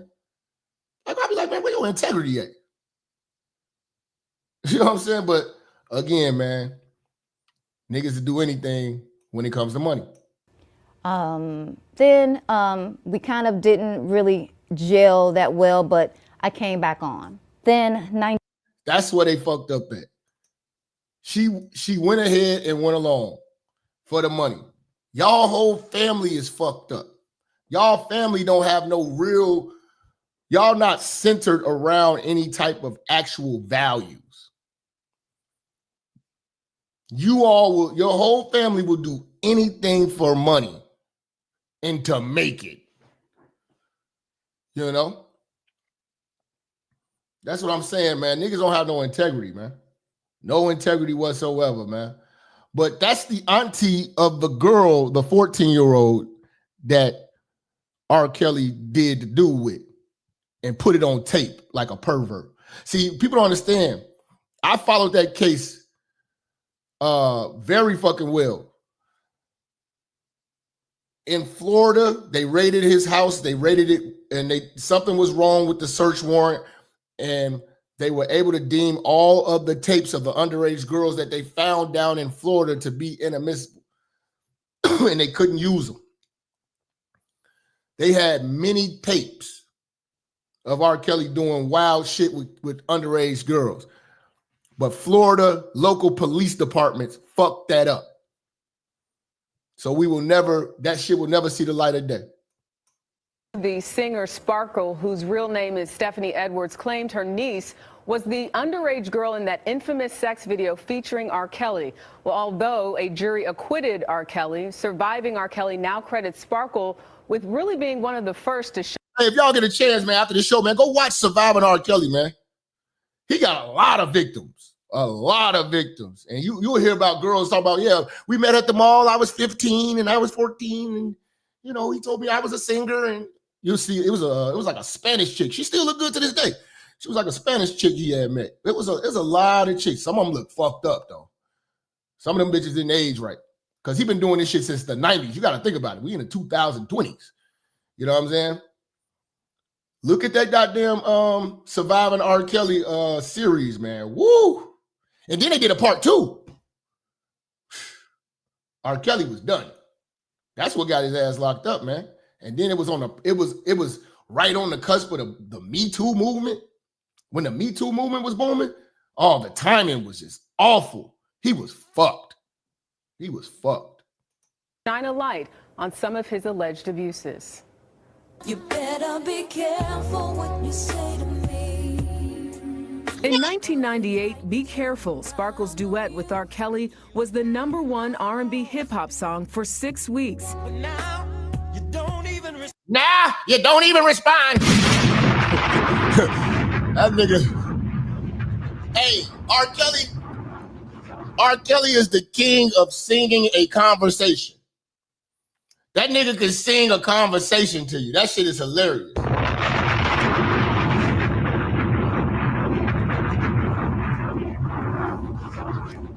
You say choke, no joke. Yeah, fuck that nigga, man. Like I said, any nigga it's fuck everybody who defends fuck shit, man. If you defend pedophiles, pervs, I don't fuck with you. You ain't got to worry about me, man. I ain't in your way. I want you to keep being a fuck nigga. It gives me something to show the real niggas. We need more niggas, you know what I'm saying, sitting down talking about fleeces they dog. We need more of that type of goofball shit. We need more niggas supporting Diddy. We need more niggas, you know what I'm saying? We need more niggas giving niggas the benefit of the doubt when they doing shit like this to the kids so we can show you that niggas don't have no integrity. It's all about this paper.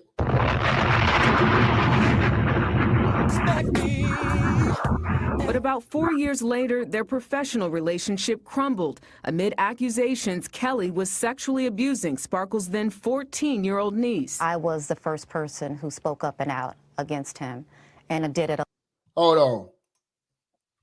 The nigga Woody from YSL was having lunch with Fleece. See what I'm saying? You see how they try to get you comfortable with rapists and gays and snitches? Now that nigga Woody is dangerous. He's like Alpo. He's a snitch that actually he's untrustable on any level. That is a highly dangerous nigga because he don't live by no code. And now he's sitting down with the LGBT rapist having lunch. This is getting dangerous, y'all. But y'all ain't seeing. This is a bigger picture. This is an agenda.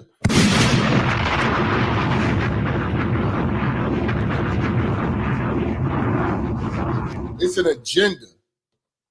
Yeah, all these niggas talk about they gangster. All these niggas talk about they profound, and all these niggas talk about they this, they that, they you know, they get money, and you know what I'm saying, and you know, y'all be deeming these niggas to be deep and profound.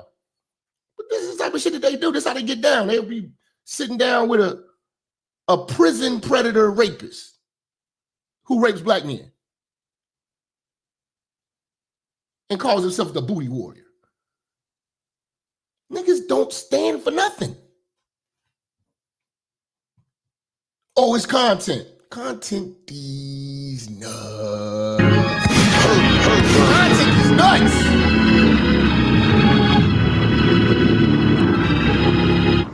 fuck with me. Alone. Sparkle says she initially wanted Kelly to help her niece become a rap artist. I didn't just throw my niece to the wolves. I introduced my entire family to Robert, not just my niece. My sister and my brother-in-law brought her down to the studio. You talk about in the docuseries feeling guilty to the point where you choked up and you cried. I should have never introduced my family to him. Why do you still blame yourself? I just feel partially responsible for the introduction. She says she became concerned when her niece started showing up at Kelly's studio unaccompanied. Sparkle claims she even called Child Protective Services. Her worst fears, she says, were confirmed when she saw a video of what she believed was Kelly and her niece engaged in a sex act. Called Child Protective, and Child Protective Services ain't do shit. See, that's what I'm saying. You see how Child Protective Services don't never save the day when it's time to really do something right? But when it's other parents that, you know, you got to spank your kid or something like that, they want to take your kid. The guy comes over, he shows me the first few seconds of the tape, and it's her. I don't need to see any more. Sparkle was a key Okay, I'm about to end up doing a video on Fleece Johnson. He getting out of pocket, and niggas is getting out of pocket. We're going to have to talk about this 20 verse 1 shit, the balloon pop shit, all that goofy ass shit that's going on. All these niggas want to interview this nigga. You know what I'm saying? Now this nigga going at Gino. Now you going at Gino Jennings, a righteous black man like Gino, a free-thinking, straight black righteous man like Gino Jennings. And ain't no black male YouTuber standing up. They want to sit down and chuckle and kiki with this fuck ass nigga.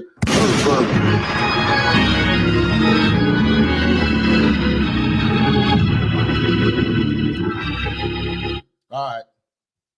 Consider him cooked. Prosecution witnessed at Kelly's trial for child pornography, but her niece, her sister, and her brother-in-law, who had become Kelly's guitarist, refused to testify. Kelly was acquitted in 2008. I was kind of ostracized, if you will. From your family? Yes. That's what happens when you speak up on real shit amongst a world full of fuck shit and fuck niggas. You get ostracized. It's very hard to get the truth across because people are comfortable with lies. You know, they say ignorance is bliss. Ignorance is the absence of truth, the not knowing, the unknowing.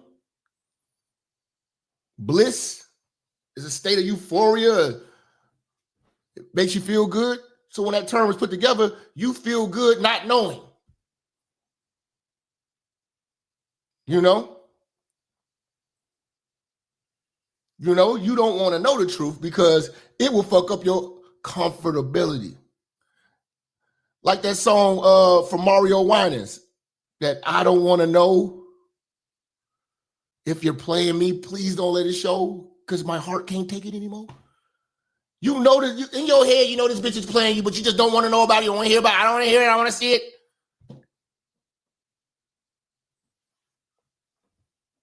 That's that bullshit, simp ass shit. Is it your understanding that people in your family settled or had some sort of agreement with R. Kelly? I don't know if any money was exchanged, it was. from Robert to them to shut up. Oh, it definitely was. Kel's paid that family off. Or if they signed something.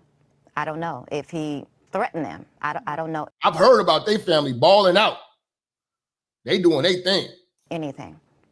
They're not talking. You're not sure if your niece is with R. Kelly, but are you concerned about her safety if you think she still interacts with him on some level? Of course. Thank you, man. Thank you, Pilot J, man. Finally, somebody who got some morality, some dignity, some goddamn sense. You know what I'm saying? And then niggas don't even approach the whole sitting down with Fleece thing from a journalistic aspect of it. They doing it from a chopping it up. This is funny aspect. You know what I'm saying? What the brother just say? He say, what the fuck is funny about another man raping another man? See, it's not just no gay relationship. This dude is a rapist. Niggas trying to make money off a rapist. You niggas evil. Fleece Johnson should not be popular. Well, we're talking about niggas. Compromised niggas. Niggas with no integrity. The same reason why nobody's turning their back on Diddy and R. Kelly when they touching kids, niggas, you know what I'm saying, and jacking off in the corner and buying male prostitutes. All of a sudden, that shit is just, that's not, that, we're going to turn a blind eye to that shit because he got that paper. I am, because mentally, the girls, he's got them brainwashed. I'm really scared of that. R. Kelly's attorney, Steve Greenberg, told CBS News Sparkle's claims were absurd. Sparkle is using her rejected allegations to try and jumpstart her failed career, he said. It is beyond transparent. See, that's what niggas do. Every time you bring the truth out, they try to say you're hating or you failed this, and that. That woman was telling the motherfucking truth. Everybody was against her. You know what I'm saying? Everybody threw her under the bus. And that's what happens when you're a truth teller. Because the world is full of fuck niggas. There are more fuck niggas than real niggas. There's more fake people than real people, man. I promise you.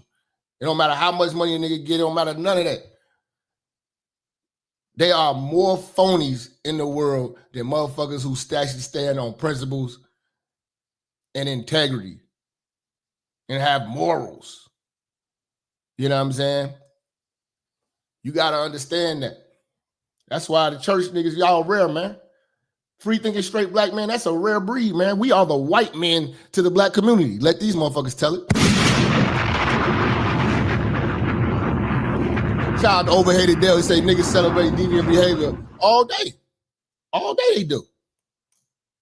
How much of the Me Too movement played in your decision to speak out? I wish they were along for the ride way back when, in 2001, when I came up. I feel sometimes that black women, we don't get the same, you know, notoriety or interaction, so to speak, as our white counterparts. And here's the thing. Y'all don't because y'all lie too much. And as a collective of black women, y'all don't out y'all liars. Y'all don't put the liars on blast. Y'all ride with liars. And you utilize shit that was supposed to be a good cause, you know what I'm saying, with selfish and deceitful intent. It's like the cry wolf thing, you know? So y'all are hard to believe because y'all lie so goddamn much. So when y'all finally telling the truth, we still gonna think it's a lie because y'all lie so goddamn much. And when y'all have y'all liars, y'all don't put y'all liars on blast and check them. Your liars go unchecked. You don't write off y'all liars. Y'all support and forgive y'all liars. So that's why black women complaints never get taken seriously until it's too fucking late. Because when we speak on it as black men, you say, oh, you must hate your mother. Oh, you hate this. Oh, you hate this. Oh, you got mommy issues. You got this, and this. No. And when we let up on it, it's like, oh, protect what? Why you want to protect black women? Y'all brothers on your shit. Y'all don't protect black women. Then when a real case happened, we fall back because y'all done lied so much and y'all have a track record, you know what I'm saying, of lying so much. Y'all have a reputation of being liars and deceitful. We can't believe your story. We got to double and triple check your story 50 fucking times before we say, okay, we're going to hear you out because y'all have a track record of being liars. If y'all wasn't liars, we would take you serious. Y'all have become that, black women have become that white lady who till whistled at her.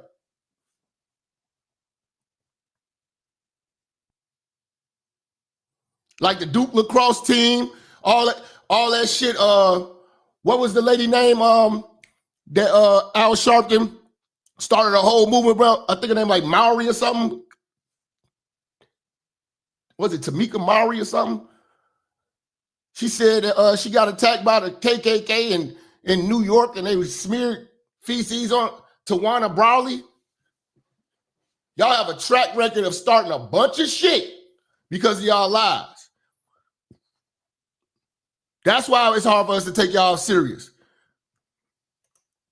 That's why niggas don't step up and jump in this shit, because y'all will tell family members, yeah, he beating on me, this and that. Get everybody all riled up, ready to crash out. And the whole time you started it, you lying, and you still want to be with him, and you jealous about some bitch or some shit. And everybody else taking penitentiary chances to motherfucking support your ass and have your back. And you throw us under the bus with your fucking lies. So black women, you did it to yourselves. You created that reputation. We didn't lie for y'all, and we didn't lie on y'all. Y'all lied to us. Y'all lied to the community. Y'all lied to the public about bullshit because y'all hurt.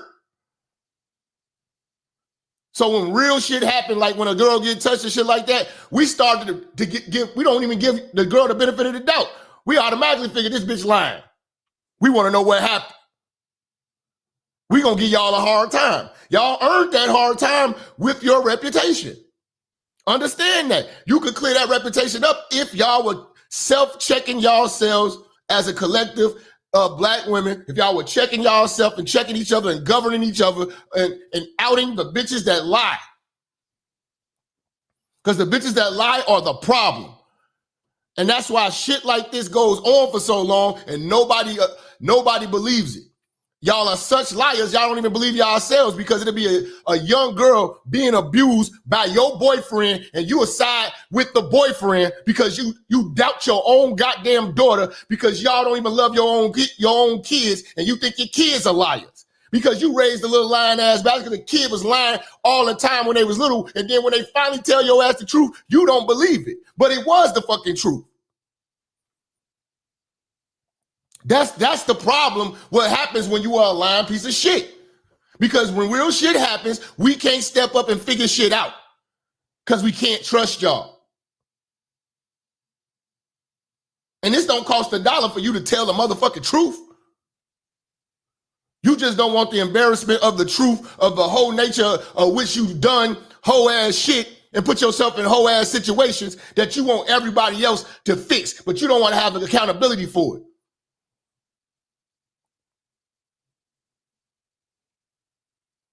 So the parents was wrong for leaving that nigga alone, for bringing their kid up there, turning a blind eye, and all these people turn a blind eye because of the money and fame. Niggas get passes like bitches with asses.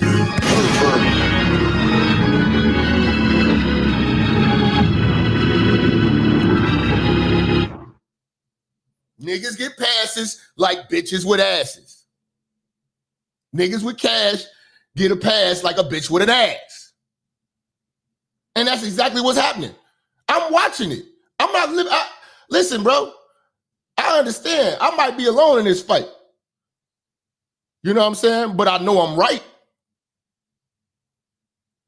I'm watching niggas give passes to some of the most perverted shit I've ever seen because niggas got bread. Or niggas is popular. Or a bitch got ass. You niggas are stupid.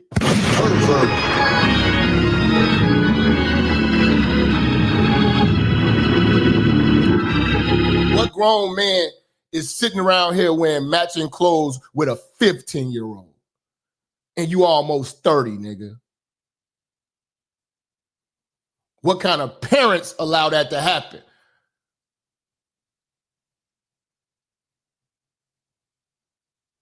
See, R. Kelly and Diddy shouldn't be going down alone. Everybody involved who helped and who turned a blind eye, who saw that shit, and all of a sudden our character witnesses now still need to be in jail. Fuck them all. You know, fuck them all. What kind of nigga come through with a motherfucking 15-year-old, nigga? Hey, Bob, bring out the red carpet, bring out the red carpet. How you doing? What's up, girl? You stack. Hello. You know, America has been waiting for y'all to come back to us. How's everything going? Everything's going pretty good. Dressed in the light.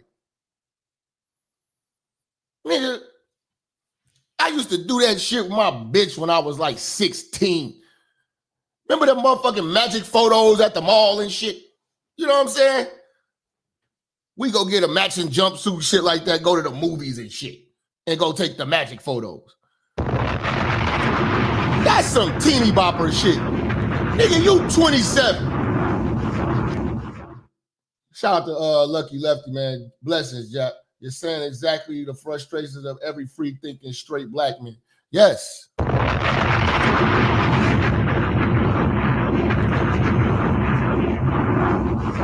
Good. Yeah. Okay, let's clear something up because you know I've been getting a rundown on the street. Everybody seems to think that y'all are either girlfriend or boyfriend or cousins or friends. let's just get the record straight. I better go get me a white Jeep. Look at this, man. You just look like if any grown bitch seen you do this, they be like, see, this is when you couldn't, this I know. Well, R. Kelly, let me tell you, was a dirty nigga before the fame. Everybody who knew him said when he was at school, he was the nigga who didn't shower well, he stank, bitches didn't like him, none of the girls liked him. He had bad hygiene, you know what I'm saying? He was very fucking poor. He got discovered singing on the train on the red line playing a fucking Casio piano. He was like a homeless nigga. You know what I'm saying? But even in high school, he was the dirty nigga in high school. We all had those niggas. You know what I'm saying? He was the nigga that was the dirtiest and he stank. Everybody say that shit. I think I heard an interview with Method Man said R. Kelly was stanking at the Feeling on Your Booty video shoot, and Lil' Kim when he was dancing with Lil' Kim, said he was musty as hell. R. Kelly never, you know, he was raised by a single mom and shit like that, but he never was a groomed nigga. You know what I'm saying? So when he got rich, he wants to relive his high school life.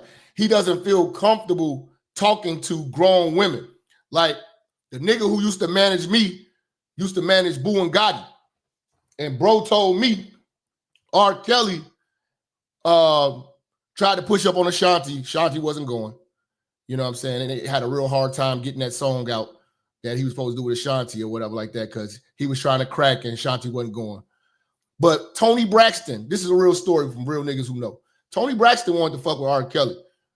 You know what I'm saying? And was trying to pursue it, but R. Kelly is so uncomfortable with grown women because in his mind, he's like a child, kind of like how a lot of people perceive Michael Jackson to be. He's still reliving his childhood. That's why this nigga is 27 years old in a Mickey Mouse outfit with a fucking 15-year-old right here in this video, sitting down with a fucking 15-year-old, y'all wearing matching Mickey Mouse flannels.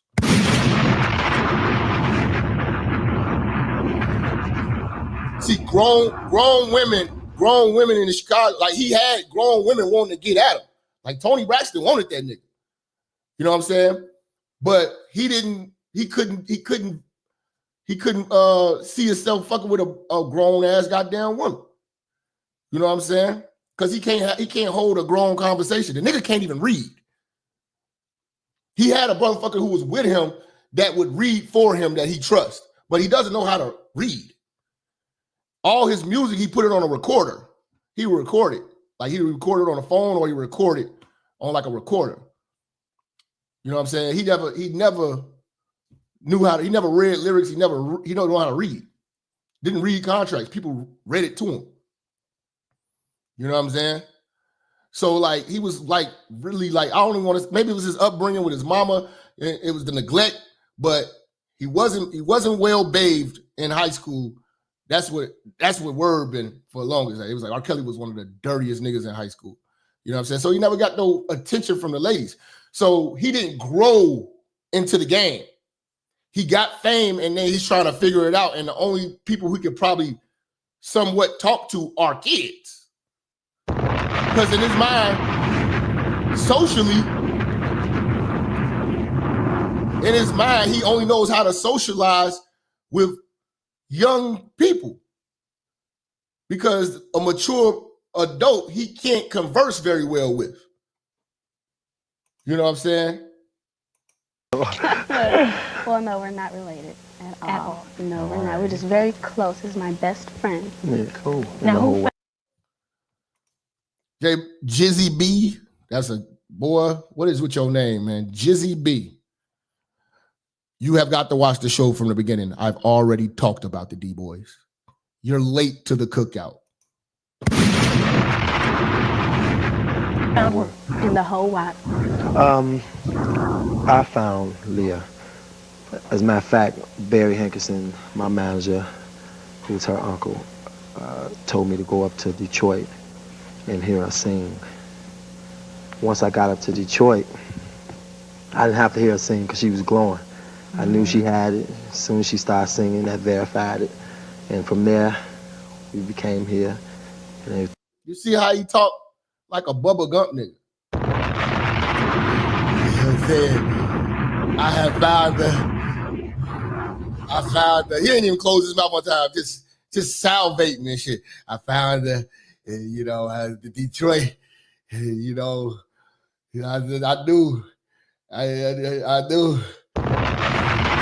She had it. This nigga's weird, man. things are all good. Is Aliyah your real name? Aliyah is my real name. It's very unique. It's nice, though. I think it's Muslim Arabic.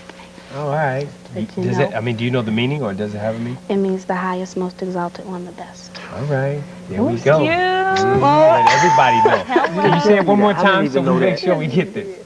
The highest, most exalted one, right? The best, yes. The best. Right. Get it, y'all. Now, what does everybody call you? I know your name is Robert, but do they say, yo, Art, yo, Kelly, yo Robert, yo? R, Kelly, some call me Ark. Mm-hmm. You know, Some call making him a Art. mistake. Right, Art. Yeah, but most people who know me call me Rob. Okay. Yeah. Okay. Excuse me, Aliyah, I know you're a straight A student. How do you? Yeah, that's what all motherfuckers in the city call him. Rob. Nasty Rob. Rob the Perv. Happy birthday. Happy birthday. You mix. I'm not gonna hate, man. I'm mad that he did this because R. Kelly's songs is the truth, man. Nigga.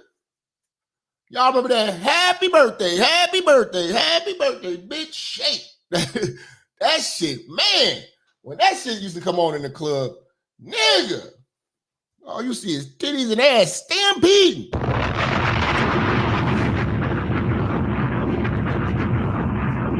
With studies and / artists. Well, it was very hard to intertwine school with the career, but I do feel that education is number one. So I work hard at that, and I go to performing arts school, so they're very helpful. They've been very cooperative with me. DSA, everybody knows Detroit. And my parents work with me, so they help me keep my grades up. What are your parents? This motherfucking girl in grade school, nigga. Y'all over here wearing matching outfits. That's that Meek Mill Diddy shit, man.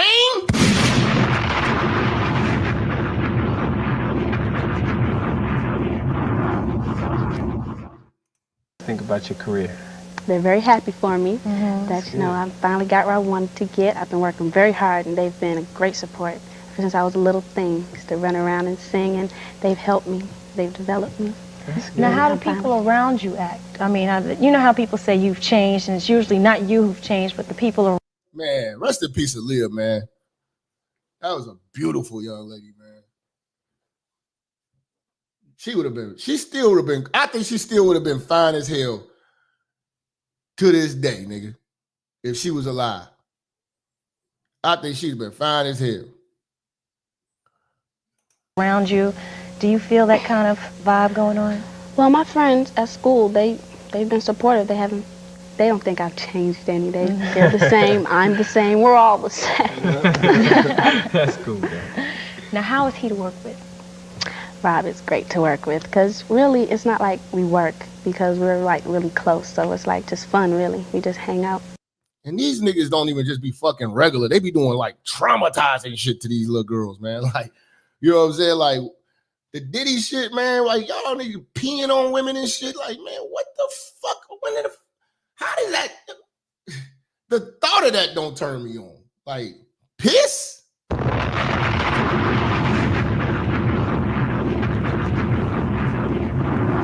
If you seen what R. Kelly did to that 14-year-old girl, you could only imagine what he was doing to Aaliyah, bro.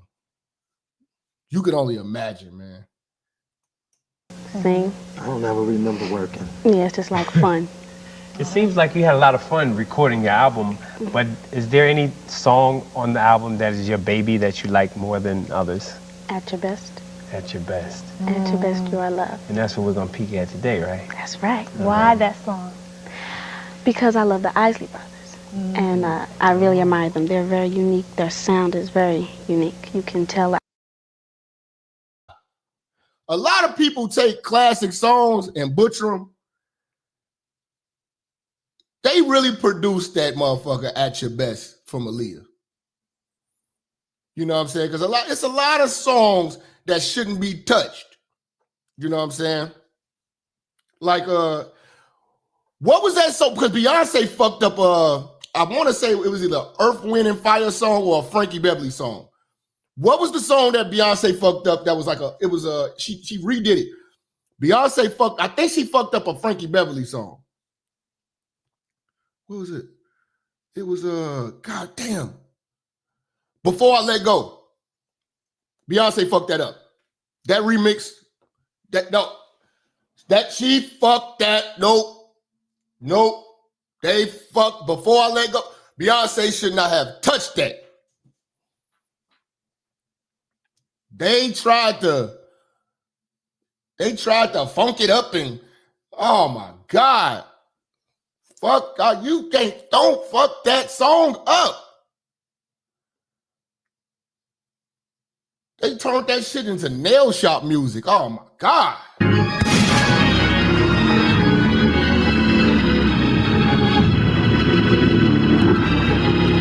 Beyonce fucked that song up.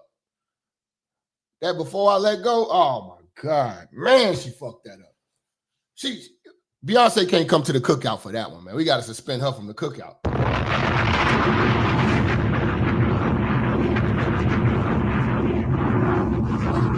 She fucked that up. Isley Brothers song right off. But Aaliyah did a good job at that At Your Best. I'm not gonna lie. It's not the original. It's not as great as the original. It's not terrible. It's a good fit. It's a good fit if a girl sang it. Like it's put together well. R. Kelly produced it the right way. You know what I'm saying?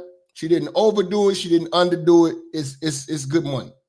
But that Beyonce Before I Let Go, woo, fucking awful. Fucking awful. When he brought it to me, I just fell in love with it from the first time. So that's. Ooh, good question, bro. Good question, bro.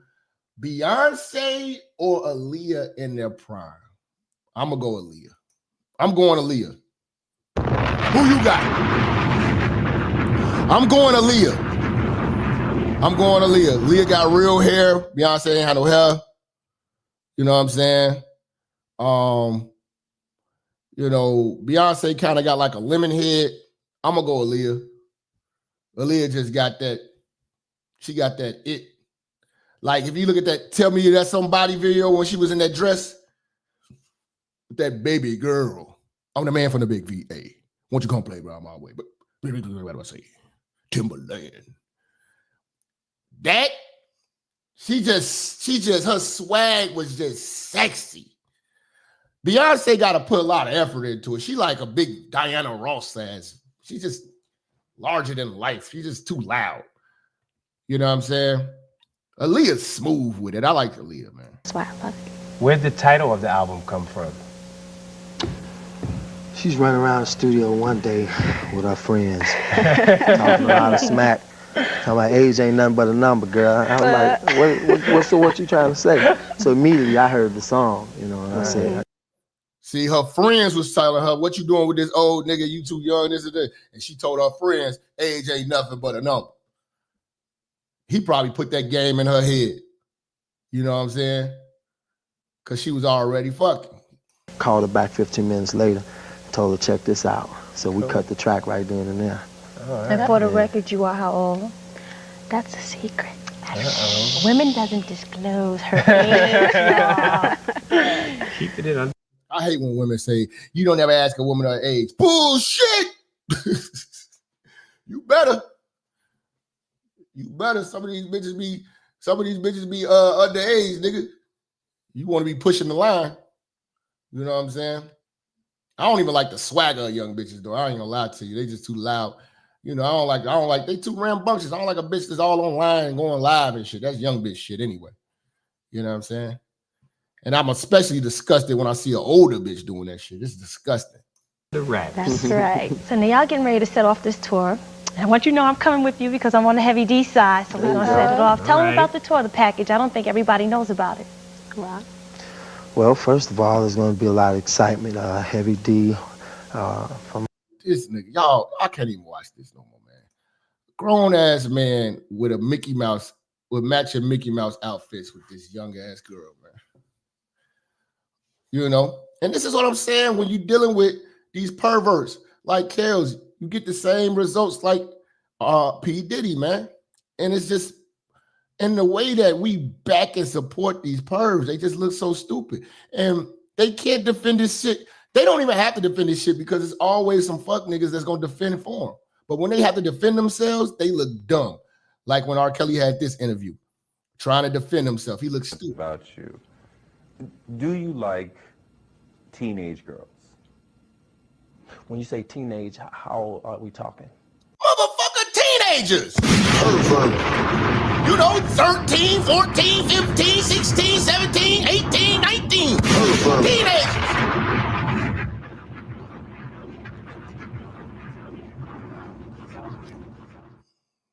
This is how you know a nigga can't read. You know, wondering about you. Do you like teenage girls? Teenage, how old are we talking? Girls who are teenagers. 19? 19 and younger. I have some 19-year-old friends, but... The fuck you friends with a fucking 19?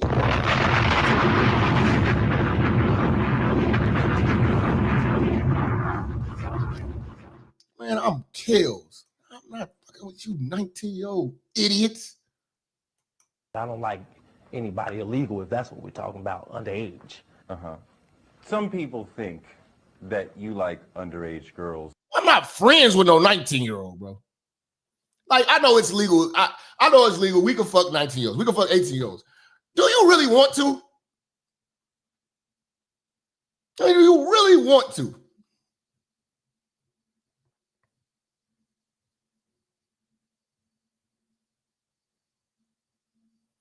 That's the thing with me. Like, you really, like, you can.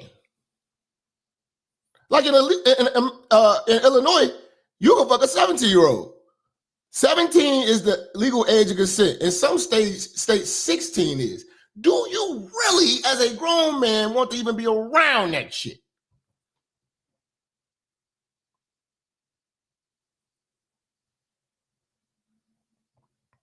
I haven't seen a 19-year-old or an 18-year-old bad enough to make me think about it.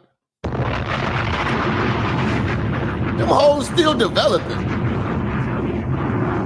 I haven't seen a bitch that young that made me even want to think about it. I can understand 23, 24, you know what I'm saying? You know, I get that. But I just don't find a teenager sexy.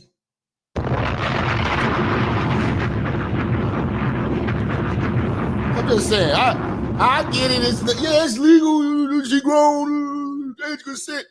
Bro, I mean, like, I'm not turned on by almost children. Like I told you, the pussy still smell like pee. Hit the like button or you ain't black. I don't know, man. Hit the super chat or you ain't black. We still cooking. Who's sponsoring today's work?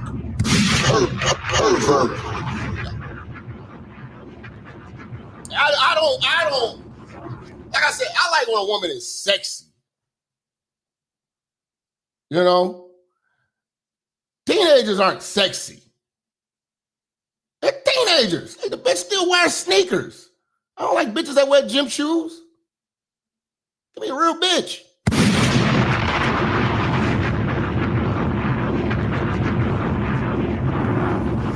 I'm damn sure not about to be friends with them. Fuck am I talking to you young ass folks? What do you say to that? Well, those people that don't know Robert, they don't know me, so I usually don't get into what people think about me, because all my career, even before the trial, people have had their opinions about Robert, and that's probably because it has a lot to do with me. I kind of shy away from the crowd, because I'm always in the studio, digging deep into the basement. Like, I'm 13, 14 years older than my sister. And her little friends, I would never. When I was about 20, my 30s. See her with her little friends, I'm like, these little motherfuckers. You know what I'm saying? Like, I just don't understand the nature of a nigga, man. Shout out to Mike Clemens, man, showing love, man. We got our first sponsorship of the day. We about to be here for about 4 hours. Because I hate R. Kelly. Bless us for that 50. I just couldn't see. I understand legal is legal. Okay, cool. You know what I'm saying? But to fucking with almost children, I don't get that shit, man. Niggas be riding around doing fly shit, and you just got this little 18-year-old goofball ass bitch chewing bubble gum, nails ain't done. You know what I'm saying? She got braids, some Jordans on.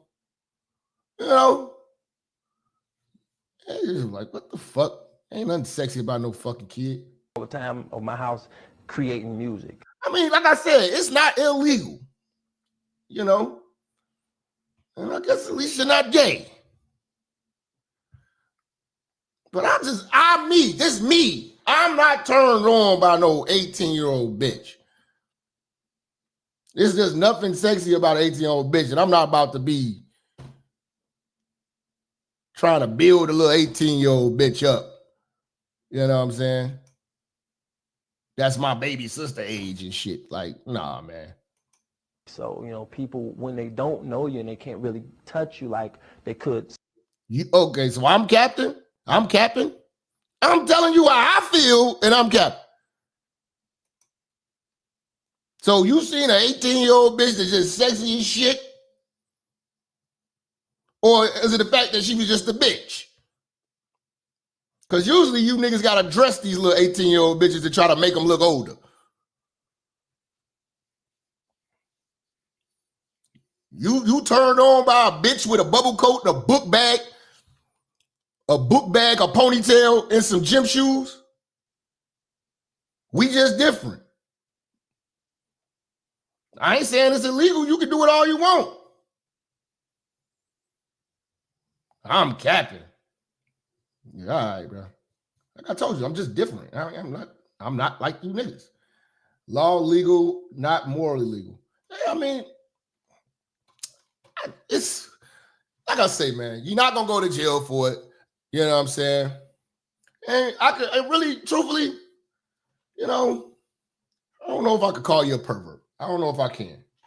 Because it's legal. And these bitches are old enough to commit crimes and go to prison for the rest of their life, but for murder, they can vote. They adults. I'm just saying they ain't my type of adults. That's just me. But you free to fuck all the 18-year-olds you want. If you want to deal with that 18-year-old bitch, go ahead, bro. I know you fighting for the right. You niggas been fighting for the right to do a lot of immoral shit. You know what I'm saying? Don't let me take 18-year-olds off the table. You niggas gonna go crazy. You're gonna boycott the church.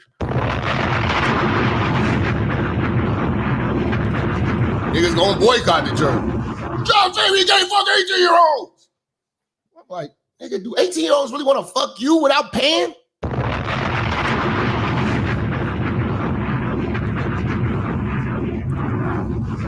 Being in the car with my little sister, she don't even like the music I like. And I don't like the music that they like. It's such a big disconnect with young motherfuckers, man. You know?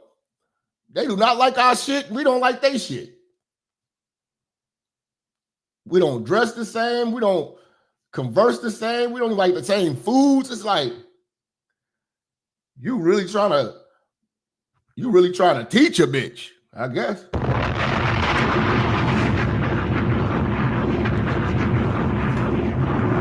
Now I'm the age police. That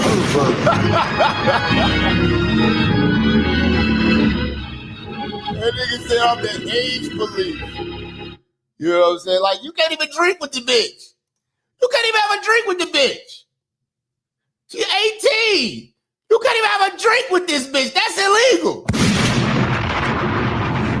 Trying to go smoke some cigarettes?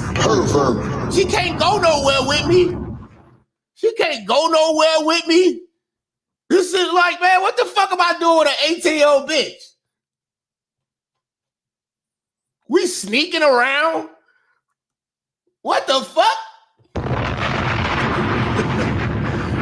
I'm trying to sneak this bitch in the club. I'm paying niggas extra money to try to sneak this little bitch in.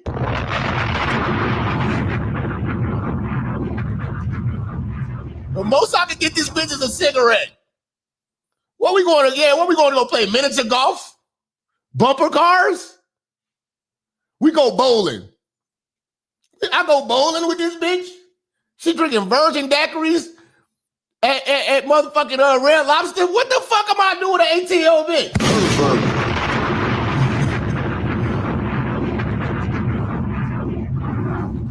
That is crazy, man. Like, bitch, call me when you've been through some life.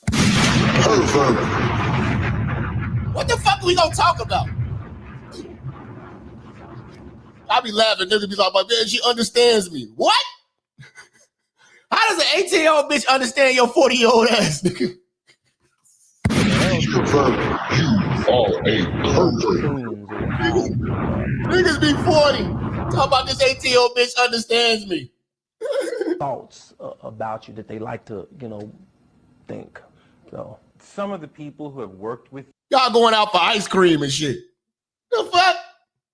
You have said that there's... Could she even get on a cruise ship? Do she need a guardian? There's an issue here. Your former manager has said publicly that there's an issue of concern here. Your brother Kerry has said there's an issue of concern here. Issue of concern? Mm-hmm. What do you mean when you say issue of concern? They've said that they're... Nigga, they concerned about these young hoes.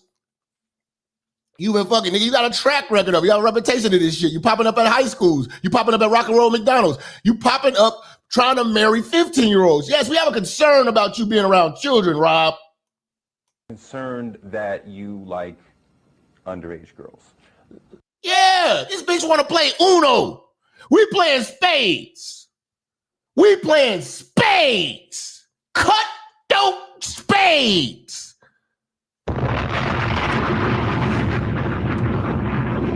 This young bitch want to play. This young bitch want to play Uno. I gotta teach this young 18-year-old bitch how to play spades. And she over here cutting me. She don't know how to play spades to talk shit. She talking all over the table and shit. She reneging.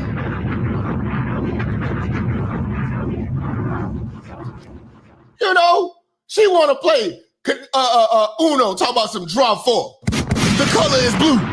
The color is blue. Uno out. Yay! Your ass over there high-fiving her ass. The fuck are you doing with an 18-year-old bitch?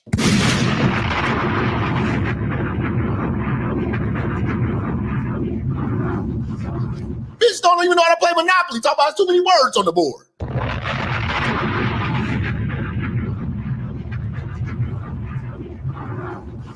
Bitch still eating Apple Jacks and Fruit Loops in the morning.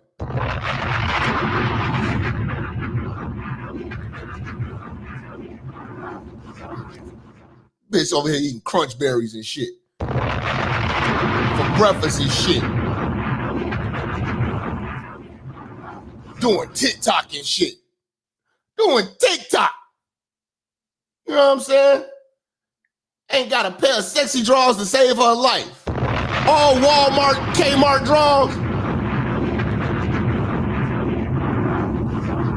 Her bra and panty set came from her mama. Her mama bought her bra and panty sets.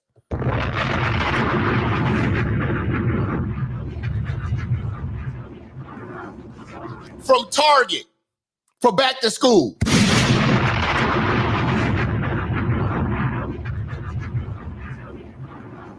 She ain't got no sexy lingerie. All her shit plain Jane Hanes. Pervert on. Oh, hey, pervert. She got on plain Jane Hanes, man. You're gonna have to really restructure this bitch.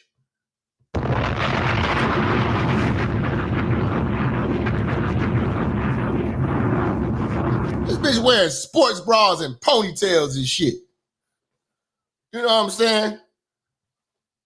Coochie hair ain't shaved properly.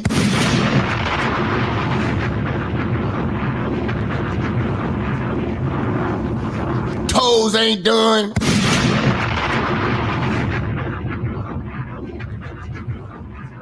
Little bitch on the basketball team.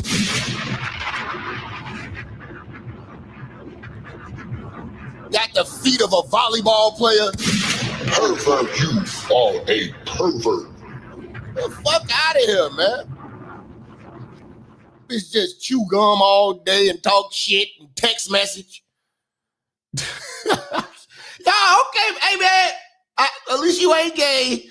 And whatever, man. I can't with you niggas, man. You know what I'm saying? Yeah, the bitch got a head full of gel. A head full of gel, nigga. And got that thick ass shiny lip gloss from the beauty supply store. Trying to kiss your ass, and then you get all this thick ass motherfucking molasses ass, syrupy ass. Goddamn super glue on your lips trying to kiss this little bitch. Let me put it to you this way, man. You know, unfortunately, the people that don't work for me says that. The people that do work for me don't say that. And the people that don't work for me were fired. Oh, that explains a lot, Kels. If you had someone work for you and they're mad because they're not working for you anymore, and they used. Hold on, Sierra. Don't think I ain't see your ass over here putting your ass on blast too, motherfucker. Hold on now, Jap. What are you, fucking 15? I love my hairstyle lip gloss. What are you, a 15-year-old Mexican living La Vida Loca?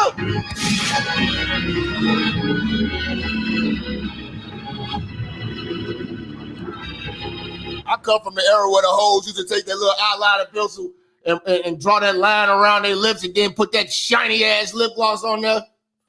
We used to love that when we was young, boy. All y'all hoes used to try to look messy, especially the light-skinned bitches.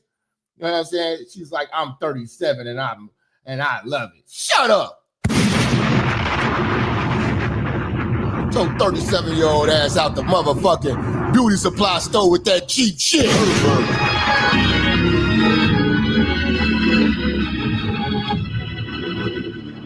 Fuck out of here with all that glitter lip gloss shit. Trying to kiss a nigga on the neck with all that shit. Thick ass shit. To getting a certain amount of money, or they're used to getting a certain amount of fame because they work for you because you're famous, and all of a sudden they mess you around and then you let them go. Anything that comes up about you, they're gonna run and say, yeah, you know, he did that to me. I knew this too about him. But you really can't, you know, I don't want you, I don't want BET, I don't want my fans Do not listen to the people that was fired. Don't listen to the people that was fired. This is how stupid he is. This is how stupid he is. You know what I'm saying? This is why they don't let stupid niggas like this take the stand. You know. Don't listen to the people that hired. Don't even listen to the people that was hired. Don't listen to nobody. Don't listen to the people that was fired. Don't even listen to the people that was hired. You know, listen to the facts and get into what you think and make your own opinions. If you're gonna have a, I listen to the facts. I ain't making my opinions. You are a fucking pervert, Robert. You are a pervert, Robert. You like young ass girls underage. You peed on a 14-year-old. My whole city saw it. You know what I'm saying? You're a pervert. You're a piece of shit. Rot in your cell and go to hell. Pervert. Oh, a pervert. Opinion about me, have your opinion about what you may think about me. You know, what you definitely don't do is go by somebody that was fired and they're mad and pissed off at me because they were fired.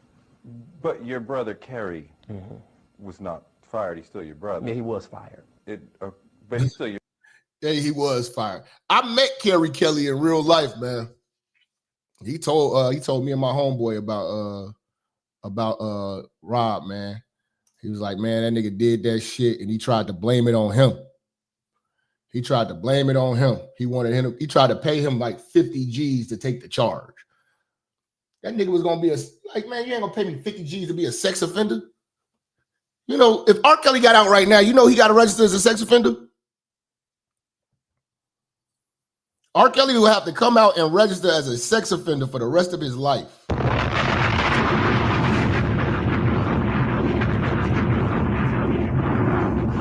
And I want to say it's every month or every 3 months. Every month or every 3 months. You know what I'm saying? You know, something like that. Something like that.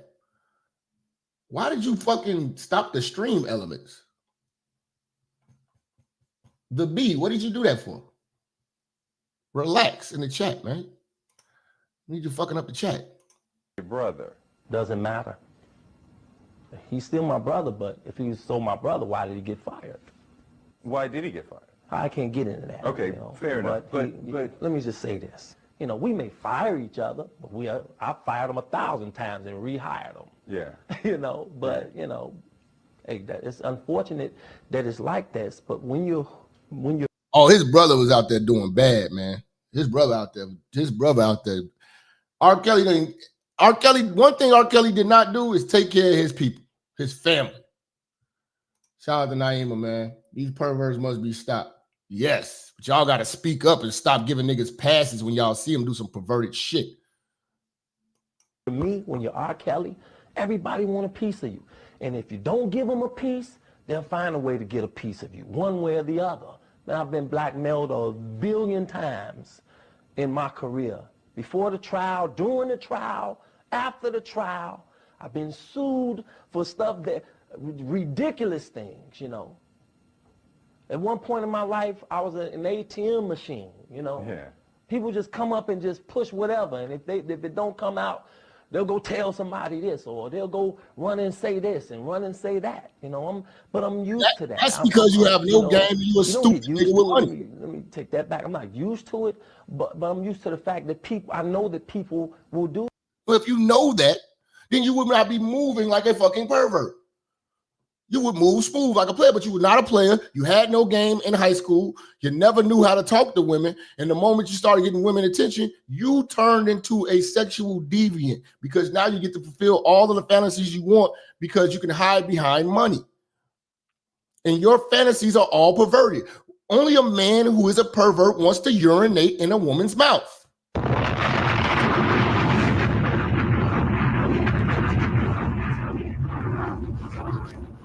I've never had a desire to want to pee on anybody. That is some fucking weird shit. But yet and still, the black community finds some way to want to defend that. Sometimes even your own family members. And I don't hate none of them. But I know a lot of people be out to get me because I'm very vulnerable, man. No, you're just stupid. It's not being vulnerable. You're just stupid. R. Kelly is just a stupid individual, you know? And we got to call it what it is. The man is stupid. The man is stupid. He's a sexual deviant. He's a pervert. That's why he's in prison. Sex trafficking, doing the motherfucking most, doing too much. And I honestly believe this too, man. With the way the climate was going, if what's the nigga? If Hugh Hefner was alive, he would have went to jail. I think he would have went to jail. If they got Epstein, they would have got him.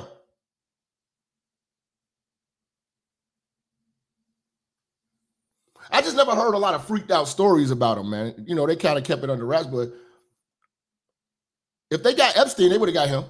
Because a lot of people say, oh, because he's white. No, then you got to explain Epstein. You got to explain Epstein. You got to explain Harvey Weinstein. Like it's not a black or white thing. It's not a black or white thing. It's a man thing. Men, you don't get the ability to be rich and be a fucking sexual deviant. Well, utilize your finances and your power to overpower women for pussy. Yeah, it worked, but for so long. And this is the consequences of it. Like I told you, there is a return policy on being a trick and a sexual deviant and a pervert. It's at the bottom of that receipt. You nigga? Niggas think that, yeah, you know, you dishing out money and shit like that. You're buying these situations and buying all this pleasure. But at the bottom of the receipt, there's a warning and a return label and a return policy. Nigga. And they come to make good on that return policy, nigga. There's consequences to this shit. Niggas don't never want to talk about the consequences of being a trick and being a pervert. They always want to sell you on how magnificent and how easy it is.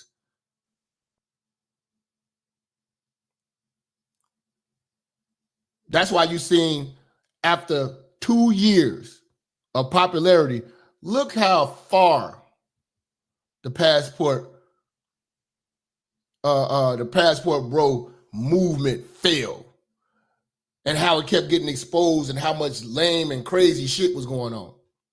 Because they blew up the spot. They blew up the spot by talking too much. You know what I'm saying? They made themselves targets. Now you're hearing all these terrorizing stories. Minister Jap ain't do that. Minister Jap warned you about that. Now, this is the consequences. This is the consequences. Now, when you look at this nigga, man, these interviews, man, trying to sell you on his innocence. Bro, when you record this shit,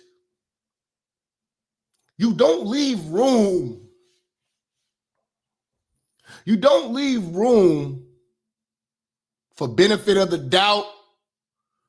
You don't leave room for you being a victim or they're trying to blackmail me.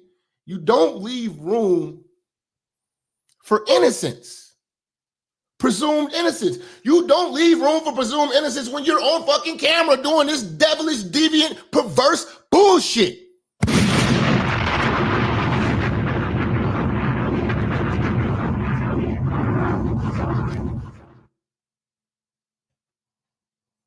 And you gotta be a sick fuck to be like, okay, after I record myself fucking, when do you watch it again?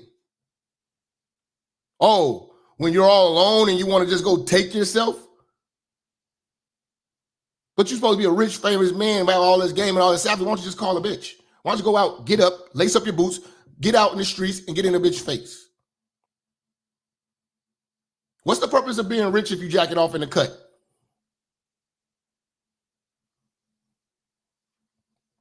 Now, the federal government has put you in a place where you can jack off all you want.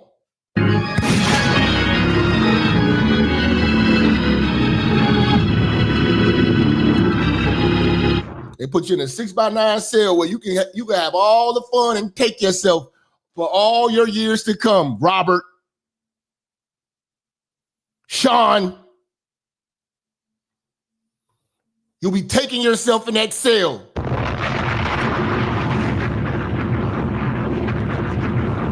Have a blast. That you agreed to do it. Why are you sitting down with us today? I'm very tired of all of the lies. I've been hearing things and, and seeing things on the blogs and, I'm just tired. What are the lies that you're hearing that disturb you most? Oh my God. All of them. Got little girls trapped in the basement, helicopters over my house, trying to rescue someone that doesn't need rescuing because they're not in my house, handcuffing people, starving people. Yeah, I heard that he had them bitches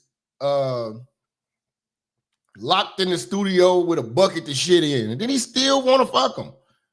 Like, God damn, nigga. I have a harem, a coat.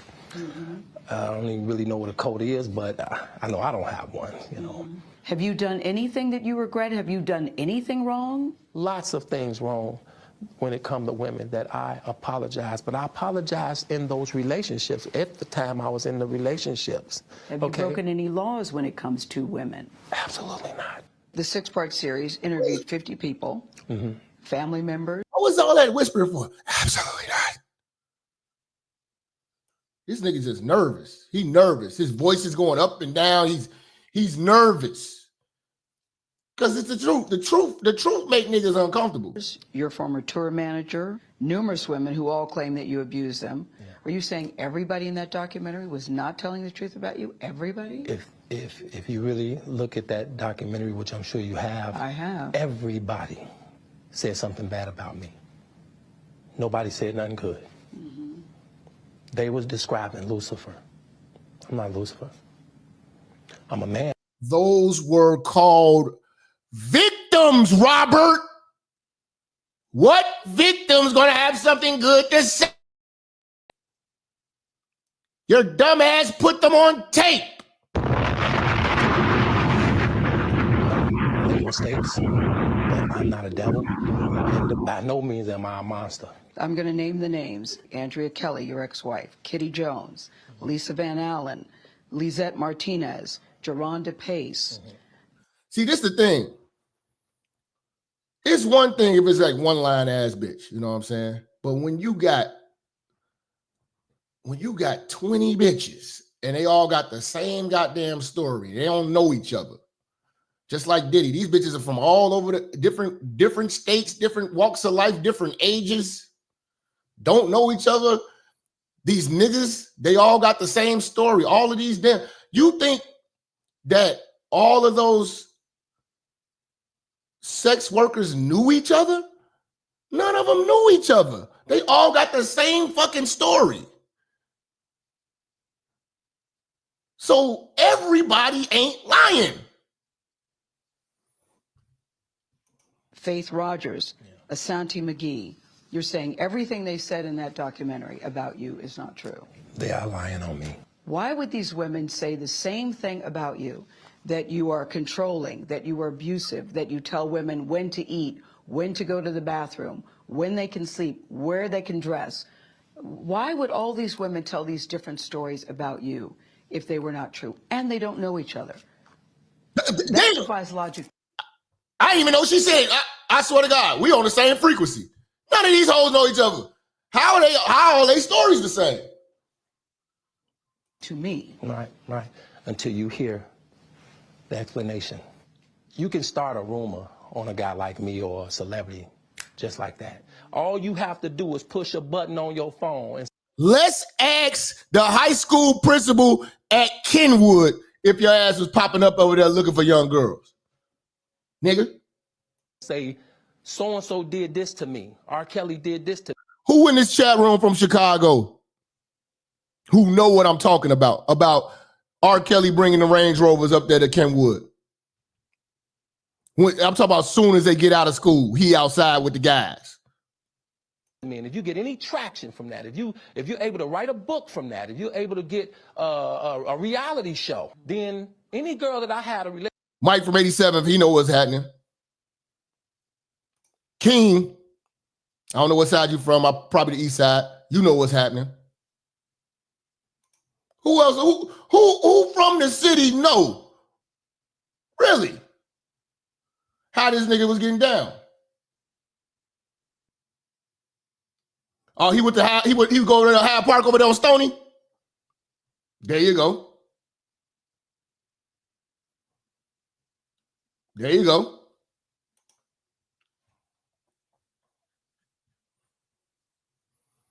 Because Hyde Park and Kenwood ain't too far from each other.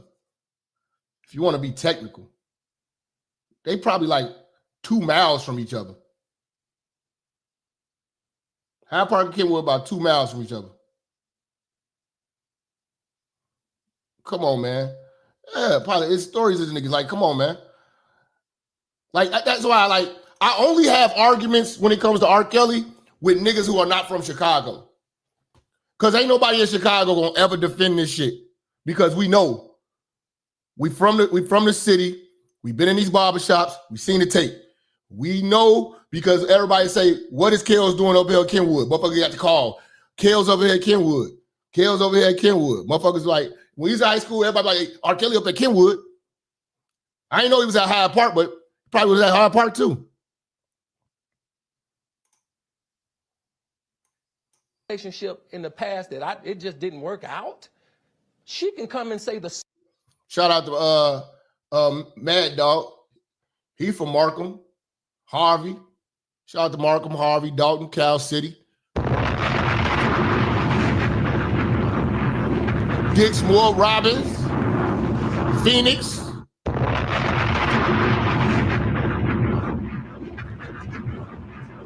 I did work out there.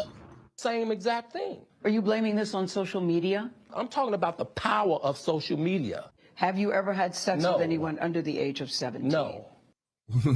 Are you sure? He's showing duping the light. This is what happens when liars want to laugh when being confronted with the truth. He won't even let her finish the question. I have some 19-year-old friends. Fuck out of here. A reality show. Then any girl that I had a relationship in the past that it just didn't work out, she can come and say the same exact thing. Are you blaming this on social media? I'm talking about the power of social media. Have you ever had sex with anyone under the age of 17? No. Never? No. I have to tell you, it's so hard to believe that. It's very hard to believe that when I saw you on tape peeing on a 14-year-old.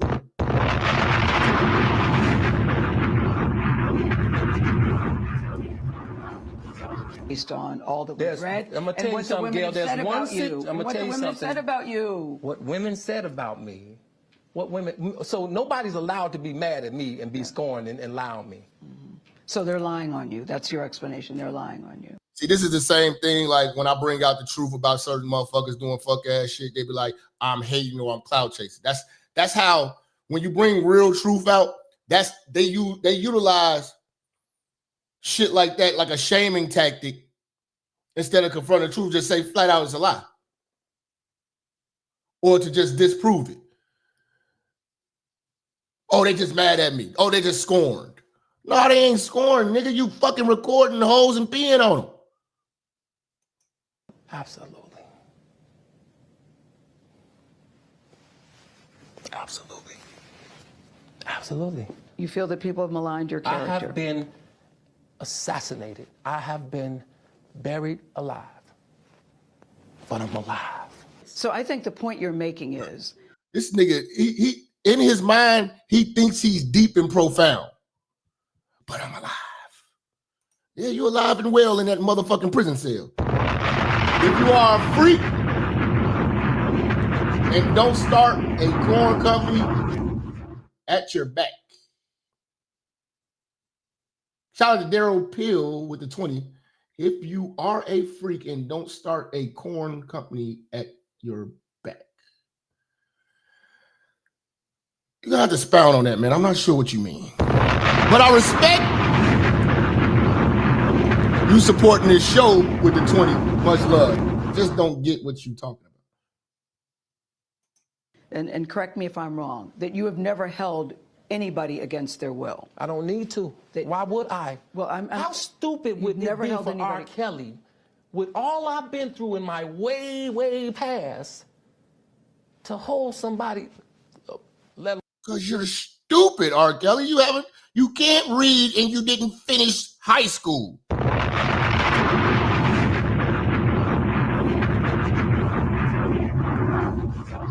This is what happens when they give dumb niggas money. Dumb shit happens on a major scale. on 4, 5, 6, 50, you said. Why, how stupid would I be to do that? I didn't say you. You're a pervert. Pervert. You are a pervert. You are a pervert. Stupid, guys. I didn't. Is this camera on me? Yes, it's on. That's stupid. Use your common sense. Don't forget the blogs. Forget how you feel about me. Hate me if you want to, love me if you want, but just use your common sense. How stupid would it be for me to, with my crazy past and what I've been through? Oh, right now I just think I need to be a monster and hold girls against their will, chain them up in my basement, and don't let them eat and don't let them out unless they need some shoes down the street from their uncle. Stop it. Y'all quit playing. Quit playing. I didn't do this stuff. This is not me. I'm fighting for my life. Y'all killing me with this.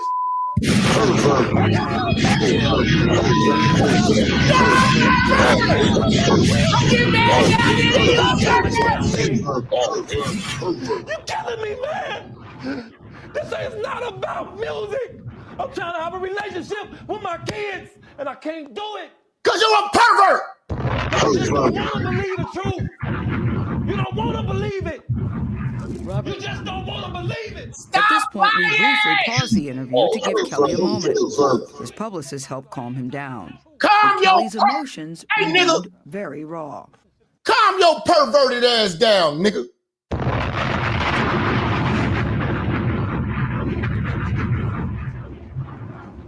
Pervert motherfucker. I hope this camera keep going. No, we're gonna This let is the not camera keep true. rolling. This is not, doesn't even make sense. Yo, Why would I hold all these women? You're a nut. Their mothers and fathers told me, we're gonna destroy your career. It's real girls out there missing. It's real young girls out there being abducted, being raped. Okay? They really are on chains. They really do have chains on their wrists, and they can't get out. From perverts like you, man. See, that's the type of shit. That's the type of shit, man. You know, but niggas be out of towners. Please listen to people from Chicago when it comes to R. Kelly. We know he did this shit. I have a cousin, you know what I'm saying? God bless her. She was on prom. R. Kelly went to try to talk to her. She was 16 with her prom date, and they went to Rock and Roll McDonald's after prom. And R. Kelly tried to push up on her. These are stories that people can tell you in the city. R. Kelly would go to River Oaks Mall, Evergreen Plaza, and be trying to holler and sing at the little girls by Auntie M cookies. What's the Miss Fields cookies?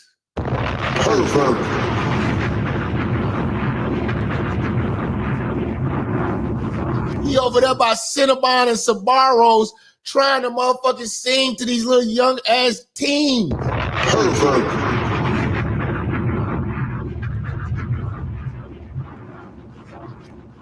Real talk. Real talk, man. This is true shit out here. He's been a fucking creep. You know, and like I told y'all, you gotta look at these laws with this sex trafficking shit. It's so vague.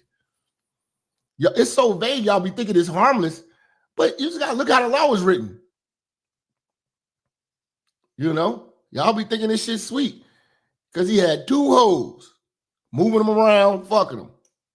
With R. Kelly are defending him and their relationship with him in the strongest terms.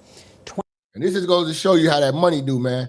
These bitches that say and do anything for a paper. 21-year-old Azriel Clary and 23-year-old Joyce Lynn Savage told us they love Kelly while their families. Yo, I gotta see if they on Facebook. Hey, yo, see if they on Facebook, y'all. See if these motherfucking hoes on Facebook. You know what I'm saying? I wonder what they up to this day. Last time I checked, the girl, that 14-year-old girl, she was married with children. Some nigga married her. The 14-year-old that R. Kelly peed in the face. She's married, a married woman. Somebody sent me her, years ago, somebody sent me her Facebook. I forgot her name. Shout out to Drew with the 15 on the Cash App. Much love. Claim he has brainwashed them. In an interview you'll see only on CBS this morning, the two women told us there is nothing inappropriate about their arrangement with the 52-year-old singer. 52!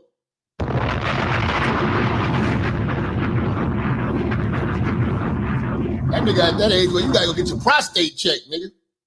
Some of you niggas can't wait for the day. I can't wait to get my prostate checked.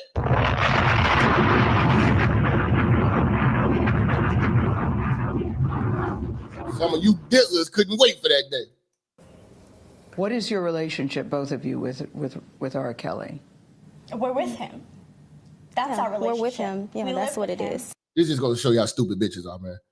That's why I be laughing. I'm like, when niggas be like, I'm having bitch problems. You're like, okay, first of all, reason why you're having bitch problems is because you took the bitch serious and you think the bitches are intelligent. Bitches are stupid. Okay. So the moment the first thing you gotta do is say the words of TBAS and say the prayer, nigga. These bitches ain't shit. Say that shit 10 times in the mirror before you go to fucking work, before you go to bed, before you brush your teeth. Okay? Pray a player. You know what I'm saying? Player, prayer. You know?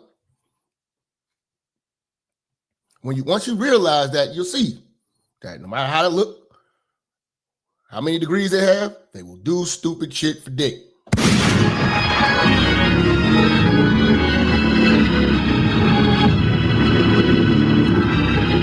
And then from there, you won't have those problems because you already ruled her out. You're giving the bitch the benefit of the doubt instead of doubting the benefit of the bitch. And we're in a relationship with him. Right. You just said it. A very strong relationship as well. Both of you. Yes, most definitely. You know, how do we say this without being inappropriate? Is this a three-way relationship, or do you each have a separate relationship with him? How does this work? Well, both I'm of curious. those. Yeah. We Both both of have those? our individual relationships with him, and we all are family all together. We have our moments where we sit and watch movies all together. We go to amusement parks. Oh, you guys go to amusement parks and park. That's what happens when you fucking with an 18-year-old bitch, fellas. You go to amusement parks, watch movies, and pop popcorn, and wear pajamas. You niggas want to have a pajama jimmy jam with a young bitch. All right, man. At least you ain't gay. Could be worse. It could be you. It could be you sitting down, chopping it and popping it with fleece.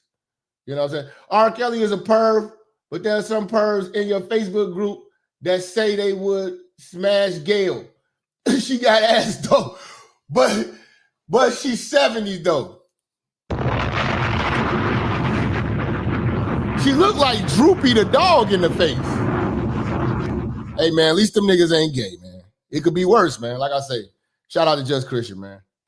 I ain't no niggas. I can't catch everything in the Facebook group, man. At least the niggas ain't gay, man. It could be worse, man. They could be, you know, best friends with fleece and shit. Parks all together. I'm not talking about Azriel going to movies and sitting watching, going to parks. I'm talking about is it a going to parks? Who the fuck goes to parks? Three-way sexual relationship? Sexually? Well, first of between all, the I'm three not of you? here to talk about my personal life. Okay. And I would never share with no one what I do in or outside of the bedroom. And Okay, I can respect that a little bit. He got his little bitch in kind of check a little bit. Bitch, don't be talking about what the fuck we do in the bedroom. I like that. I like that. as a woman, I'm sure you would not either. No, I wouldn't, but okay then. So no, you're next right. question. No, you're right. Popping it with Gail, popping it with your old ass. I would not, but this is a very different circumstance. It's and not I a think different it's a fair circumstance. There are question. people all over the world who have multiple girlfriends. It's no different. Do both of you all believe you're in love with him? Absolutely. Yes, absolutely. Of course. And unfortunately, here's the thing. Courts didn't buy it. You know what I'm saying? The courts didn't buy it.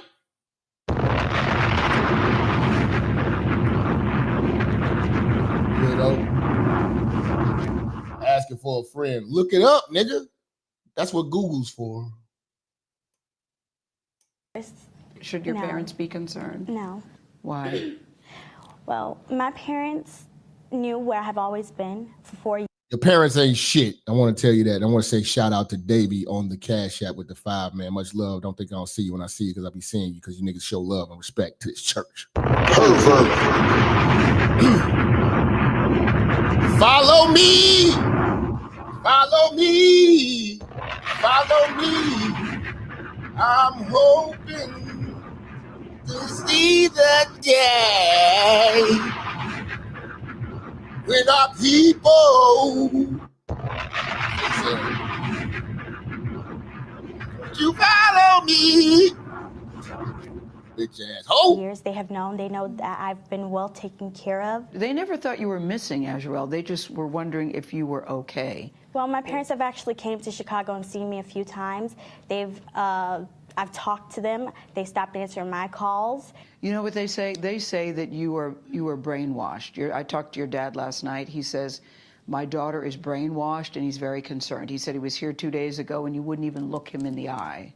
Okay, I wouldn't look him in the eye because he's a liar. And he Turned your own daughter against you, nigga. That's what you niggas get for selling your kids and selling your soul. You niggas could have stopped this shit. You knew R. Kelly had a reputation of this shit when he married Aaliyah in the 90s. The fuck you bringing your kids to this nigga for? He's a manipulative liar. I'll tell you why they're concerned, Azrael, because R. Kelly is a sure example of when you say you cannot reform a sex offending ass nigga, man. They're always gonna be perverts, sexual deviants, and violent towards women, bro. Them niggas, like, when they try to get acclimated back into society, they always do fuck ass shit.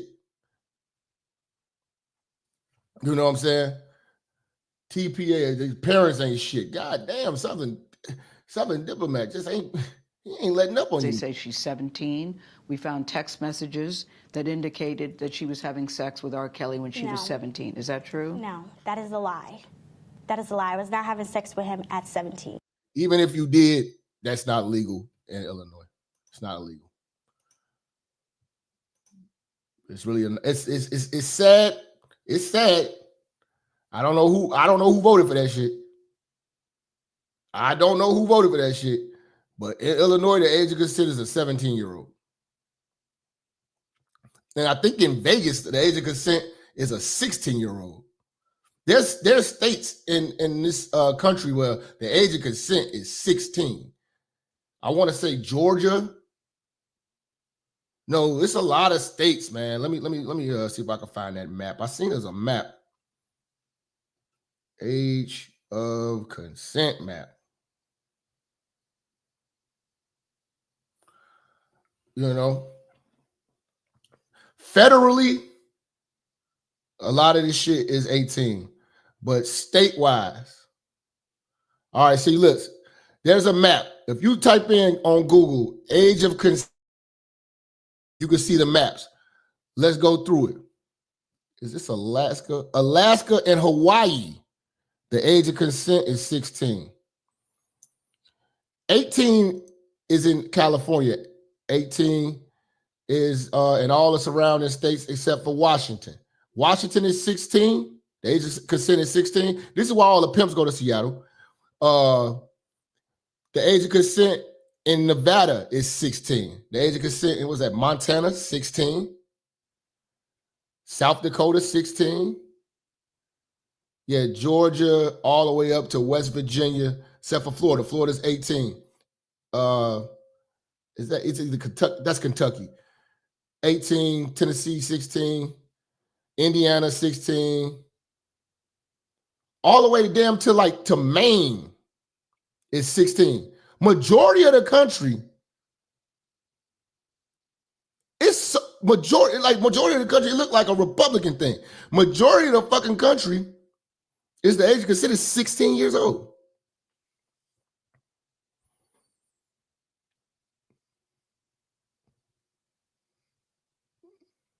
Yeah. Wisconsin is 18. Illinois is 17. Is that Idaho is 17? Texas is 17. Louisiana is 17. It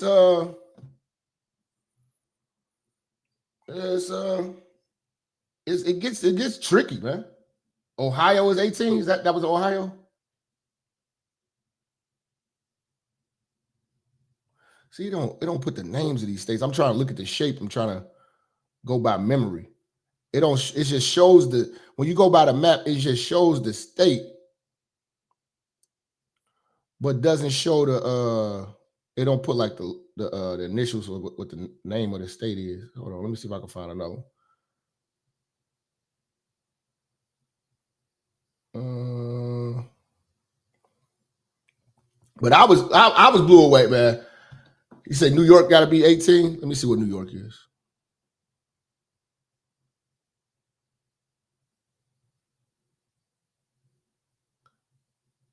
I think New York is 16, bro.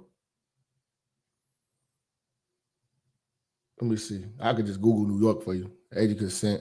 New York. 17. New York is 17. Some of the maps is old too. But don't risk it, man. Don't risk it, man. You know what I'm saying? Don't risk it. Please don't risk it. Keep it safe. 21 and older.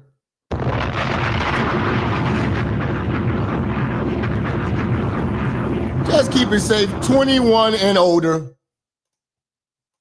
Why would they want to lie about you, their daughter? Okay, so when I first met Robert, my parents told me to lie about my age. So when I met him, he thought that I was 18. On top of that, when I was 17, my parents were actually making me, trying to get me to take photos with him. See? These parents, I'm telling you, they pimping out their kids. Take sexual videos with him, all kinds of stuff. Wait. Your parents encourage you to do sexual videos with R. Kelly? Yes. And they said because if they ever have to blackmail him, what they're trying to do now, they can use it against him, which is exactly what they're doing. Okay. See, this is the type of shit, you know, we don't know who's telling the truth. You know what I'm saying? But it just goes to show you that it's hard to defend women because y'all stories be all over the place and then y'all start retracting shit and we don't be knowing what to believe when y'all talk. Joycelyn, I see you nodding a lot with what she's saying. Why are you nodding in agreement with what she's saying? Because everything that she's saying is true. Our parents are basically out here just to get money and your parents, you're saying the same as saying. Well, both of our parents are basically out here. They're trying to get money and scam because they didn't agree on what happened, you know, with music or wherever it could be, and they're just very upset. This is the first time hearing, to be honest with you, that your parents are trying to get money from R. Kelly. Okay. Because your father told a very different story to me last night. Yeah, See, again, some of these parents, like Sparkle parents, really pimped out. You know what I'm saying? Now, I remember that girl Azriel's parents. If you watch that series, Surviving R. Kelly, they was out screaming outside of the with bullhorns and everything, screaming outside of the banging on the door, trying to get their daughter to come out the studio to check on their daughter, sending the police over there. Everything. They was outside the studio as a family trying to see where the hell is their daughter at. And she wouldn't come out. And the police, I think they couldn't do nothing because they didn't have a warrant and there was no crime or some shit. And they was just out there calling and their daughter not picking up the phone. I remember that. He's the manipulative. He's very manipulative. So he's the one you need to watch out for. But my dad and my mom, They started to send threats to both me and him. They said, oh, I'll put all your naked pictures all over the world. I'm going to ruin you. I'm going to ruin him. If he doesn't send $20,000 to this bank account by Monday, oh, I'm going to put everything out there and then $10,000 after that. You're trying to solicit me like I'm some hoe. I'm not. I'm your child. You are. Pervert. You are a pervert. Whore. Yeah, you sound very angry with your parents. You sound very angry. What is with these fake ass tears these hoes got, man? These hoes are full of shit. And very pained. Tell me, Azrael, why you're crying. Tell me. Tell us why you cry, ho. Because you guys don't know the truth. You guys are believing some facade that our parents are saying. This is all lies for money. And if you can't see that, you're ignorant and you're stupid. You're a liar, bitch. Because now I want y'all see how you see the crocodile tears and you see how she's acting now. Look how she talks after the case. Welcome back to CBS Mornings. We have more of our exclusive interview with R. Kelly survivor Azriel Clary. A jury convicted Kelly this week of 9 charges. Now, 5 of those related to crimes committed against her, including transporting a minor across state lines to engage in sexual activity. Now, that's where the crime lies. Okay? Oh, they were consent. She was at the age of consent in the state of Illinois. She sure was. But when you travel across state lines, it then becomes federal. And if you took that bitch who was 17 across state lines, now we deal with federal law, and under the federal law, which trumps the age of consent, those 16-year-olds and 17-year-olds, an adult under federal law is 18. And she was under 18 traveling with R. Kelly and fucking. That is definition of sex trafficking. One of the many definitions. That's when the feds come. You'd be like, oh, it's harmless. If it's legal in Illinois, it's not really. It's legal in Illinois if y'all stayed in Illinois. But you want to move about the country with this bitch. Now we get into federal law, which supersedes all of that bullshit that the states have voted that you can do within your state. But when you're moving interstate commerce, nigga, with this little underage bitch who can't vote, because you're not an adult under federal law until you're 18.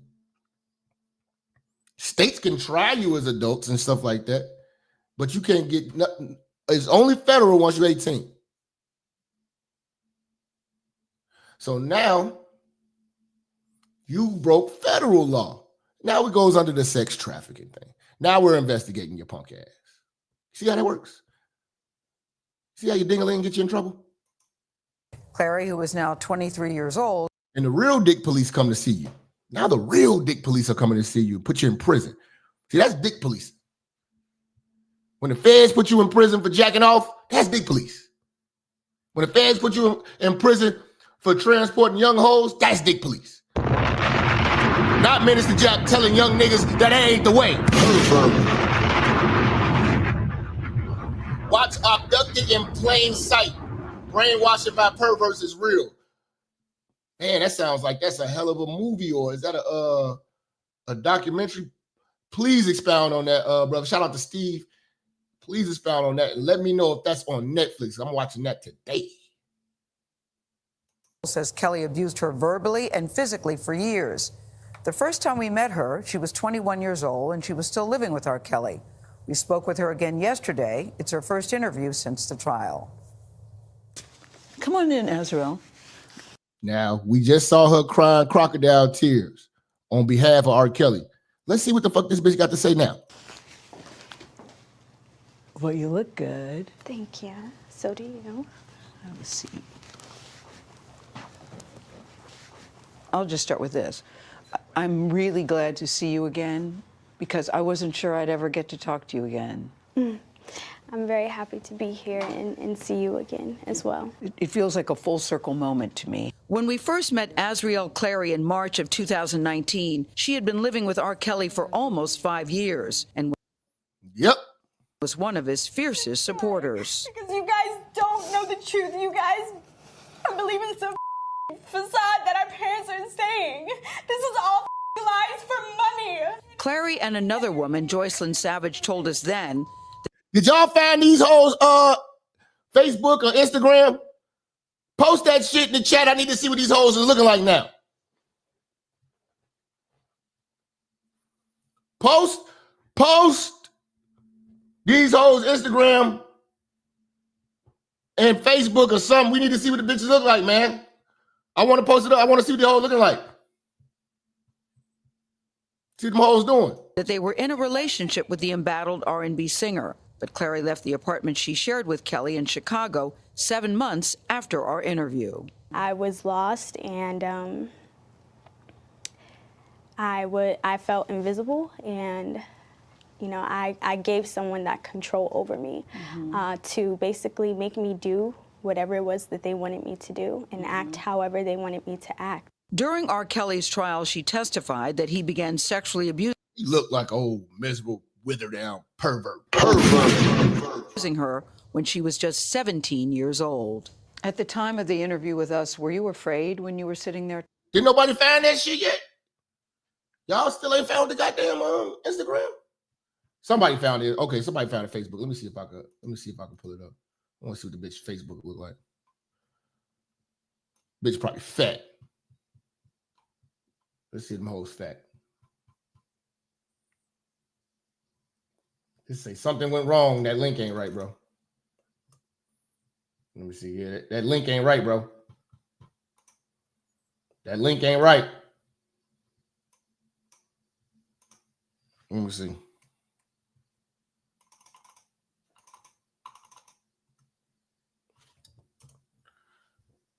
Well, unless I ain't logged in. Hold on. Oh, I ain't logged in. My bad, nigga.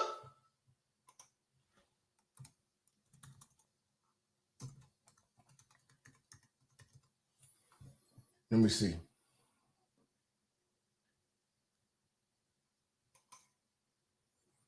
Okay. My bad, nigga. Shut the fuck up. Shut the fuck up! Let me see, man. Let me see.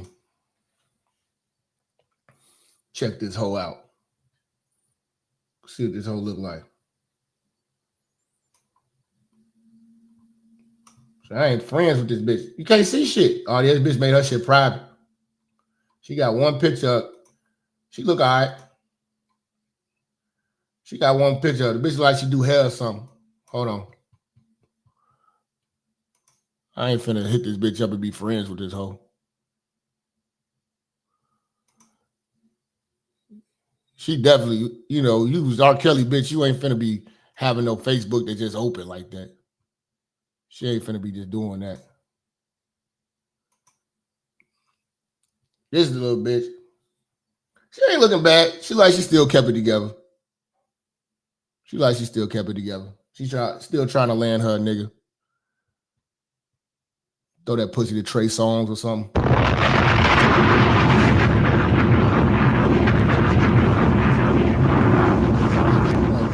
Throw that little pussy to Trey Songz. See if you can find that Instagram. That's where them hoes get wild and loose. I want to see that bitch at the club. See that bitch at the club. You know, she like a standard Chicago, you know what I'm saying, reformed hood rat. You know, nail technician. She do lashes or something. Little standard hood rat bitch shit. You know, get the pussy in 72 hours. I was. He did his interview first. I didn't do this stuff. This is not me. I'm fighting for my life. Y'all killing me with this. He came in and he told us to be angry and be upset, and she's gonna try to do this, and you gonna. Oh, he told you that? Yes, and so we came in angry. So he told you be angry? Yes, and I was scared because I was like, I don't want the world to see me this way, you know? I don't. So now you telling the truth. See, this is why we never believe y'all hoes, because y'all put on a performance and we don't believe y'all tears. Now he told y'all to get up and perform like that. Now you saying, well, we listened to you, like he get convicted. Now you coming out with the truth. Okay, he told us to do all this shit. See, we don't believe. That's why we don't believe y'all. I'm loving. I'm caring. I'm compassionate. And no one got to see that side of me. Yeah, you know, it's interesting because your dad called me after and said, that is not my daughter. That is not who she is. That is not how she speaks. That is not what she believes. During the trial, you testified that you said, I was not honest in the interview that you did with us. Yeah. What were you not honest about? See, it's that Megan Thee Stallion type of shit. You know what's so crazy? Why all the bitches lie to Gail? No, not even the bitches. Why everybody lie to Gail? Gail need to do a show called Stop Lying. I swear it'll be a hit. Because everybody who interview with Gail be lying. Like, Gail be intimidating niggas. She make motherfuckers just lie. Gail be interviewing some liars. Gail need to do a show called Stop Lying. Everything. Everything. Everything. Yes. You know, before that interview, you know, he had us practicing every single day. Practicing what? Answering questions. And if he didn't like our answer, he would tell us exactly what to say and how to say it. So anytime you mention anything, I'm stunned by this. Yeah. I'm not. So anytime you mention anything about sexual preference, we already know to say, I'm not here to talk about that. Because that's what he told us to say every single And that's exactly time. what you said. First of all, I'm not here to talk about my personal life. You see what I'm saying? Y'all hoes be lying. We supposed to always believe y'all be victims. Y'all be with the shits, and then when the shit don't work out, now y'all want to reveal. Look, this is why we just don't give a fuck about what y'all be talking about. We here to let black women just figure out your own goddamn problems. You the most educated. Make an educated decision. Because y'all stupid asses put yourselves in these predicaments and then want real men to bail y'all out. We not here to defend this shit if y'all hoes gonna keep lying. We don't know if you telling the truth, lying, or what. And it's safer for us to just say, fuck that, figure it out. Call the police. Shut the fuck up! Call the motherfucking police. Y'all lie too much. Y'all hoes lie too goddamn much. Okay. And I would never share with no one what I do in or outside of the bedroom. So when the interview was over and you all go back to his apartment, the three of you, what is the conversation? He was so happy. He was happy. He was so happy. He was like, you guys did amazing. You know, you did so well. You carried yourself so well. I believe he even got food and wanted to celebrate. That's how happy he was with that interview. And I was just there like, wow. What did he think about how he came across in the interview? Truthfully, I think he believed that he had done well. He felt like he had really did a. And that's the stupidity of a nigga who didn't graduate high school and can't read. You thought you did well in that interview? Nigga, you look like an idiot. That's why I'm highlighting it. If it was a good interview, I wouldn't have played it. Made a great reflection of himself and where he was in life and how all these women were lying on him and how all these people were just, you know, out to get him and, you know, that sympathy card that he just loves so much. Did you ever have conversations when he wasn't around to say, this is not good, this is not healthy, we got to get the hell out of here? Did you ever have any conversations like that? I feel like a lot of people tried, but everyone always got beat over it because he was very good at manipulating a situation. So even if he knew or not, he... Old ass man playing these dumb ass games, these little assholes. And now you got yourself in jail for life. Oh, but you policing. Okay. You think that till you end up seeing the real policing. Would basically say, he could come in this room right now and he would say, Minister Jap can't lock you up. I can't put you in the cell. But the real police can. And the way you niggas want to move, you'll be seeing them soon. you know, I've already spoken to Joy. She already told me exactly what you guys have been talking about. You have 5 minutes to be honest, or you're going to be thrown. Everything that we were living in had become very normal. And I had to break out of that. I had to realize that this is actually abnormal. Yeah, the dysfunction was so prevalent that after a while it did feel normal to you? It did, because it was not only me, it was other women who were older than me. You know, when I met him at 17, he had 4 other women. And so all his life has been about women. That's why he is fucked up now. That's why it's important, man, to have some dick discipline, man. It has never been that serious. Sex is recreation, unless you're trying to procreate. Then it's special. But other than that, it's a fucking nut.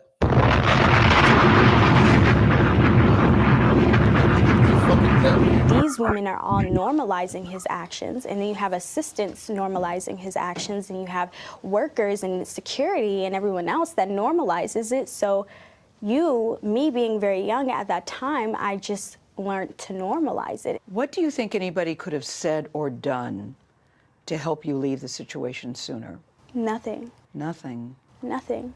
No, because I you're feel like that is something that I would have had to have woken up from myself, something that I would have had to realize on myself. And, you know, a lot of people don't realize with victims, the more you try to help them, the more it upsets them sometimes. Shit crazy. Shit crazy. So you see how they lie and, you know, you get to change in a different tune. You see how they lie, man. You know? And this Kel's case, man, is very similar to P. Diddy, man. Very similar to P. Diddy, man. It's these damn tapes. Why would you niggas commit a crime and tape it? That's the dumbest shit in the world. That's worse than these self-snitching ass kids in the drill scene killing a nigga and then go live. Y'all just as dumb, but y'all just doing it in a perverted manner. But niggas with that tape, man, you came across one of them R. Kelly tapes, niggas was extorting that nigga for them tapes, man. Another key witness took the stand today in day 7 of the R. Kelly federal trial here in Chicago. We heard from the man who says he was paid by Kelly and his team to recover sex tapes featuring Kelly and an underage girl. CBS 2's Tara Molina is joining us with those details. And Tara, some disturbing information in court today. Jim and Erica, disturbing, and we want to warn all of you about that. The entire testimony today revolving around child pornography tapes and payoffs. The man testifying, Charles Freeman, was granted an immunity deal by the government to go on the record. He not only knew about the nature of the tapes he was paid to retrieve and recover, but made copies of them himself to be sure he'd be paid. And he kept those copies for years. Charles Freeman testified he started working with R. Kelly in the 90s, doing merchandising for Kelly's concert tours. He said the two became friends, a relationship that changed when he says Kelly called him in 2001, telling him he wanted him to recover some tapes. Ultimately, Freeman said he verbally negotiated $1 million. Shout out to dude, I already did the same damn thing. You want these tapes? I'm gonna need. I would have asked for 3. I would have asked for $3 million. Payout in exchange for the original tape, but only $140,000 in a written contract. And I would have made him cut the check through your company to my company for a contract record deal. I'd have made it look like that. But an album that never came out.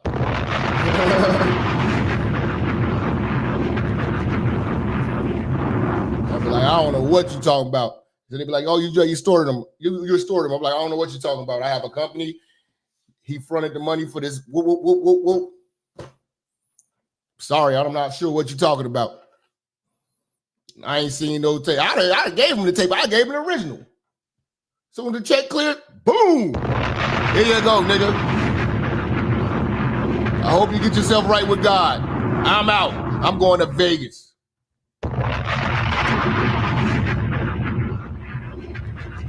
Freeman says within days he traveled to Atlanta to an address provided by Kelly's team with 2 men. Testifying, a young lady came to the door. He told her he was there to recover the expletive tapes you stole from Robert Kelly. She put her hands up and pointed him in the right direction. He left with 3 tapes. Only one was a tape involving Kelly.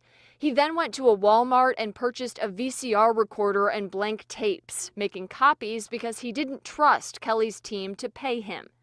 Freeman testified observing in the tape he recovered and copied Kelly having sex with a young girl, urinating on her, and and that tape came out. Putting lotion on her face. He said you can hear both Kelly and the girl refer to her body parts as 14 years old. He never called the police. Prosecutors asked why. At one point, he said, quote, because the police wasn't going to pay me $1 million. That's right. Shout out to bro. That's real nigga shit.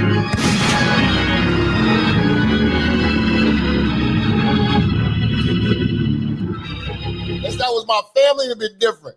But my family a little violent. We'd probably be just getting out right now.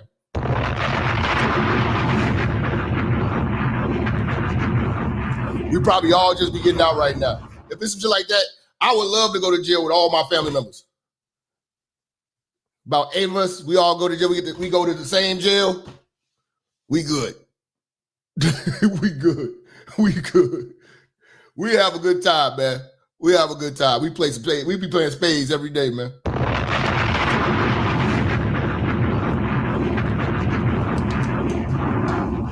Motherfuckers be like, man, y'all up in here for that? Y'all up in here for fucking up R. Kelly for that shit, man? Yep. We holding it down. We holding it down. Ain't nobody touching nobody. It's 8 of us. We good.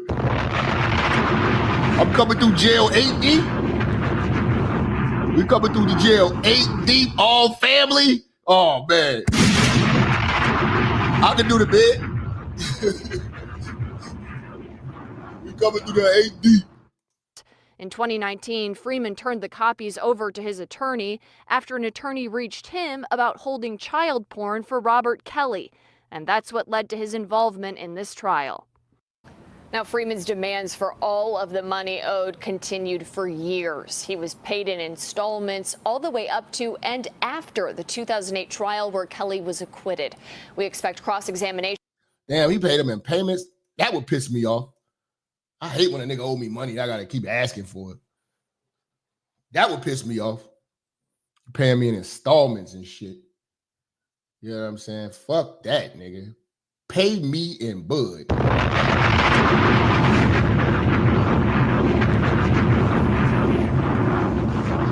Yeah, man, now the mother. See, what happened was the Fed started to pick up all that other shit too. He beat that shit on the state. But when I was going back on this shit, they said they mentioned they picked that child sex shit back up too on the federal level.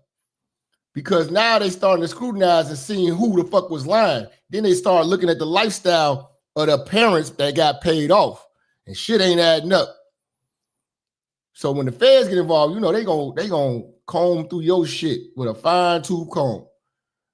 Either you going to jail or he going to jail. Which one you wanted to be? Okay, we gonna have you testify, bitch. And that's how that shit was with the young bitch family. Testifies her family feared for their lives after a tense meeting with R&B singer R. Kelly in the year 2000. This comes as the 55-year-old. See, he was threatening them niggas. See, you gotta understand, these industry niggas be knowing killers. R. Kelly was rolling with them killers, man. R. Kelly was rolling with Vice Lords, Mafia Insanes, and Latin Kings. He was running with some niggas. He was running with the West Side niggas, man. The West Side and the North Side Mexicans and Ricans and shit. They was fucking with R. Kelly. Because that's where all the money at in Chicago. The West Side and the North Side, the Mexican communities. That's where all the real money, all the dope money, the real dope money is on the West Side. Real, and them niggas getting money for real. That's why they was always getting next to R. Kelly. Convicted sex offender stands trial in Illinois for like Chicago had big meaches. I could name a few, but I don't want to do that. But you know, if you ever met me personally, we could talk, we could chop. But Chicago had big meaches. Had a lot of big meaches, man. They had a lot of big meaches, but big meaches with gangs behind them. Because you know this is the cartel hub. And if you look at Big Meech's story, notice how Big Meech never fucked with Chicago. Everything around Chicago, but not Chicago. St. Louis was where they was getting it at. They didn't bring that shit to Chicago because you couldn't. You can go to Atlanta, you can go to Tennessee, you cannot come playing around with these niggas in Chicago.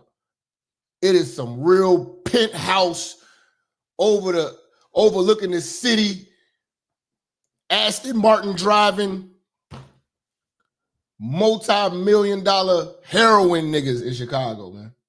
Straight from the cartel, nigga. Them niggas is real fuck. They really was doing that shit. Trafficking. 13 federal charges, including receiving child pornography, enticing minors into illegal sexual activity, and obstruction of justice. Back in 2008, Kelly was acquitted by a Cook County, Illinois jury for creating a video of himself having sex with a 14-year-old girl. At the time, the girl and her parents denied involvement and did not testify. Now, you say R. Kelly a stone? Of course he's a stone. He went to fucking Hyde Park. I mean, he went to Kenwood. He shipping stones over there from Hyde Park, Kenwood, all over there. East Side, Stony, all that shit. Yeah, he probably was a stone. He still stank, though. That's what everybody was saying. He said he always stank. Now, the alleged victim's mother says her family lied to a Cook County grand jury out of fear for their own safety. See, this is why we can't believe nothing, because these people be lying. Now, the mother just said they lied to the grand jury at the Cook County, in the Cook County case. You know what I'm saying? Now, they have to tell the truth in federal court or be federally fucked. Woman using the pseudonym Susan says she met with Kelly and his former business manager in the year 2000. While cameras are not allowed inside federal court, reporters in the room say Susan testified, quote, "We feared for our lives and we were intimidated, and we just wanted to make sure my daughter was safe." After Kelly told her family, quote, "You are either with us or against us," Susan testified, quote, "They were going to harm us if we didn't do what they wanted us to do." Susan. See, these niggas be having them hitters behind them. You know what I'm saying? Chicago got some motherfucking hitters, man. It's a lot of unsolved murders out here.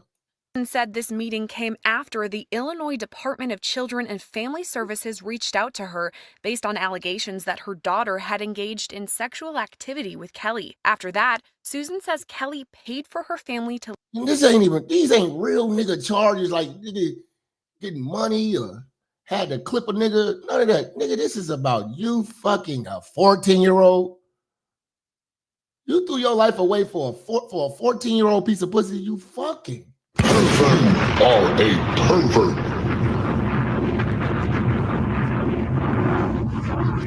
You're a fucking pervert, bro. Leave the country in an effort to avoid law enforcement and media. Susan told jurors she agreed to testify in this case after prosecutors offered her immunity. Last week, her daughter, going by the pseudonym Jane, took the stand. Now 37 years old, Jane told jurors she was the 14-year-old girl shown in the explicit video having sex with Kelly. So in federal court, Sparkle's niece, who's married now and living her life, you know, wiped the piss off of herself, washed up, took a bath.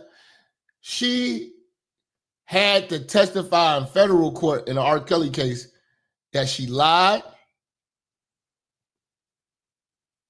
and they had to offer them some type of immunity for this lie, because she just admitted to a crime. For her to not be in jail, they had to offer her some immunity for her to testify, for her family to testify. That had to be a part of that. They had to have worked some type of deal. But she had testified that was her on the tape. Like we told you motherfuckers in the beginning. Testified that she had sex with Kelly, quote, hundreds of times while she was underage. Jane also admitted to lying to a grand jury ahead of Kelly's 2008 trial, denying that she was the girl shown in the video. Through all this, Kelly maintains his innocence and has pleaded not guilty to the charges. You see? You see? Hey, man, it don't pay to be a pervert, bro. It doesn't pay to be a pervert. You're going to pay when you are one. That's what happens. And people don't know, like, this dude did 30, he's doing 30 years for fucking a 14-year-old. And you're famous, you're rich, you touched $100 million. Now you're in a fucking cell. And people still think that oh, she was with it. Oh, this, like, dude, know what the fuck sex trafficking is. Once you know that, you niggas will stop doing all this tricking and flying bitches out and all this shit, because you got to understand, transporting bitches to do immoral acts, you could get hit with this if the bitch gets mad and breaks bad and says this is what you did.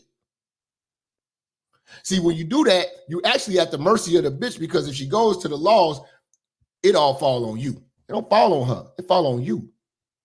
But I'm a dick police, right? All right.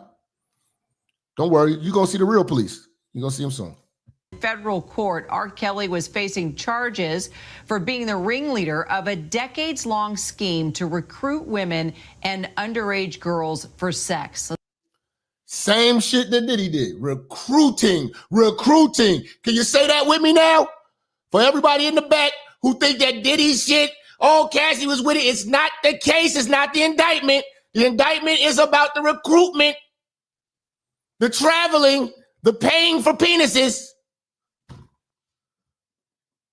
Let's bring in ABC News senior investigative reporter Aaron Katursky, along with Terry Austin, host and legal analyst with the Law and Crime Network, for more. Terry, I want to start with you. We were talking all morning about these charges and what was going to happen to R. Kelly. We were both discussing how surprised we were also that he had been acquitted 13 years ago. What do you think made this time so different? I think this time it was different because the federal prosecutors here brought that RICO charge. They were able. Now we're going to talk about the RICO. Utilizing your business to facilitate this crime. This federal crime. They only need 2 crimes. 4 people, I believe, that helped you do it. It's RICO time. To reach back over years and bring in multiple victims who testified, and their testimony was. Somebody in the chat room, Google, has anyone ever beat a federal RICO? Because I think when they stamp RICO on it, if anybody you know or associated with you does any crime, it all falls on it. Everybody go to jail. Has anybody ever beat the federal RICO? I know Young Thug and them, I don't even want to say Young Thug beat it. He kind of took a deal. It's not really beating it. Who beat a federal RICO? I'm not talking about federal charges. I'm talking about a federal RICO indictment. What group of niggas beat that? Was extremely clear, and it was consistent. R. Kelly was controlling, he was abusive, and he trapped these women. He did not let them, quote unquote. Irv Gotti, they beat a RICO because they was trying to pin that shit, saying that they was affiliated with Kenneth McGriff. They ain't been right ever since. They money been fucked up ever since. Escape, and I think the jury heard that. They also. The Hells Angels beat one? Whoa. The Hells Angels? They beat a federal RICO? That's wow. Them motherfuckers crazy. They must have had a witness on this. They must have had the motherfucking jury on trial. I mean, the jury got paid off or something. Nigga. saw video evidence, so they saw what was going on. Okay. Hey, I was asking a question because I know that's a very hard charge to beat. Shout out to Computer Geek. Say, yes, individuals have successfully beaten federal RICO charges for Joseph Camarano Jr. and John, whatever, two mobsters from the Bonanno crime family beat RICO charges in 2019. Okay, so there's some hope for you, Diddy. There's some hope for you, Diddy. And I think that was the major difference between this federal court case against him and the case back in 2008 when he was not found guilty. And frankly, there wasn't a Young Thug shit was a Georgia state RICO. That's why it didn't have it wasn't like life. It don't hold as many years as a federal RICO. witness in that case who could get on the stand and talk about what R. Kelly did.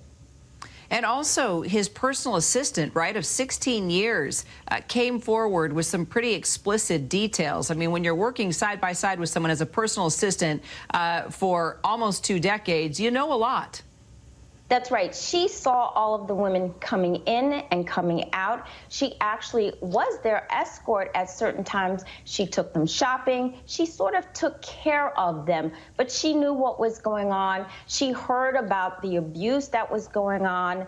She saw what was going on behind those closed doors in terms of his assaults against those women. And so I think the jury looked at her and they believed her because it wasn't secondhand, it was firsthand. She was very close to everything.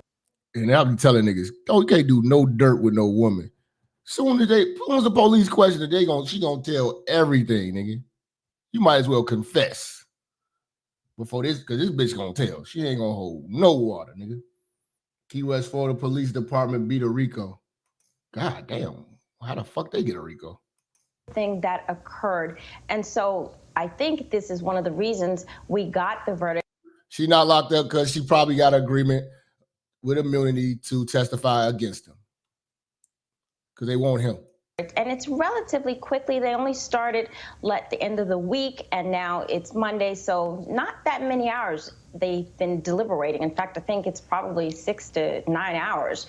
So I think, relatively speaking, it's a very fast verdict, and when you get a verdict back that quickly, it means that the jury was very, very careful, but it also means that they were pretty consistent in the way they were thinking. There were probably not that many individuals who were disagreeing with whatever the consensus was. If you recall, they did have 1 or 2 questions about Sonia, who was one of the witnesses, and they wanted to know whether or not they could see the map of the studio and whether or not she had the ability to escape.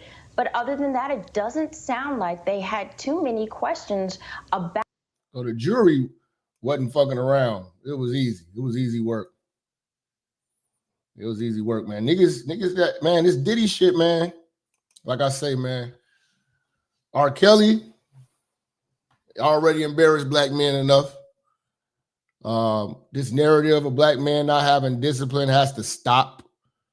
You know what I'm saying? It's not that serious how you're throwing your whole life away in pursuit of pussy. You know what I'm saying? But some niggas found that shit important. You know what I'm saying? Others who have discipline, you know, look at that as recreation and extracurricular activities. You know what I'm saying? It ain't nothing that I'm about to throw my life away for. Ain't a bitch worth a damn. Look, man, it's your brother Minister, man. I told y'all, man, I was going to bring y'all this heat this Sunday. We coming back later on tonight. Make sure y'all tune in.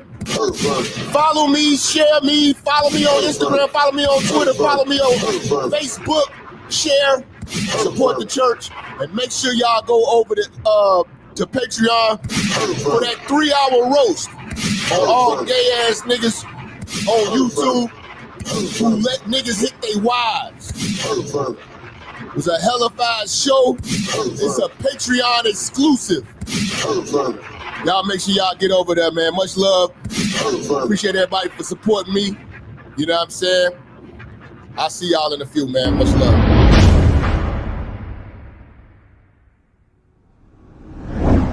Church, check in. It's your boy, Minister Jap. Listen, I know y'all been looking for me, but at the bottom of this video, in the description section, you'll see where it says follow me. You can follow me on all social media platforms. You know, make sure you click the links in the description so you can get in touch with me and get in tune with everything I post at all times. You never know, the haters might try to take us down. Also, make sure you're following my backup channel, Minister Jap Church Media. Follow the channel now. We are not going nowhere. We're here to stay. Make sure y'all paying attention. Church on the move. Peace.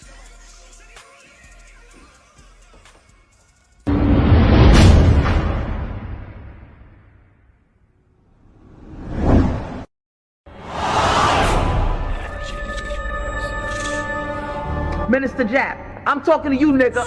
Yeah, I got a kid. I got 2 daughters and a son. Yeah, man. Black women are bad mothers. And that's why you having a baby by the motherfuckers you had a baby with is your fault. That's why you being a single mother is your fucking fault. That's why being a baby daddy ass nigga is your fault. Live from the church. Church, check in. It's Minister Jap. Black women, they're some of the most worst bitches on with money, but yet they're still taking trips and they look fly doing. They are the flyest broken bitches you're gonna ever deal with. On Minister Jap TV. Church, check in, man. Church, check in.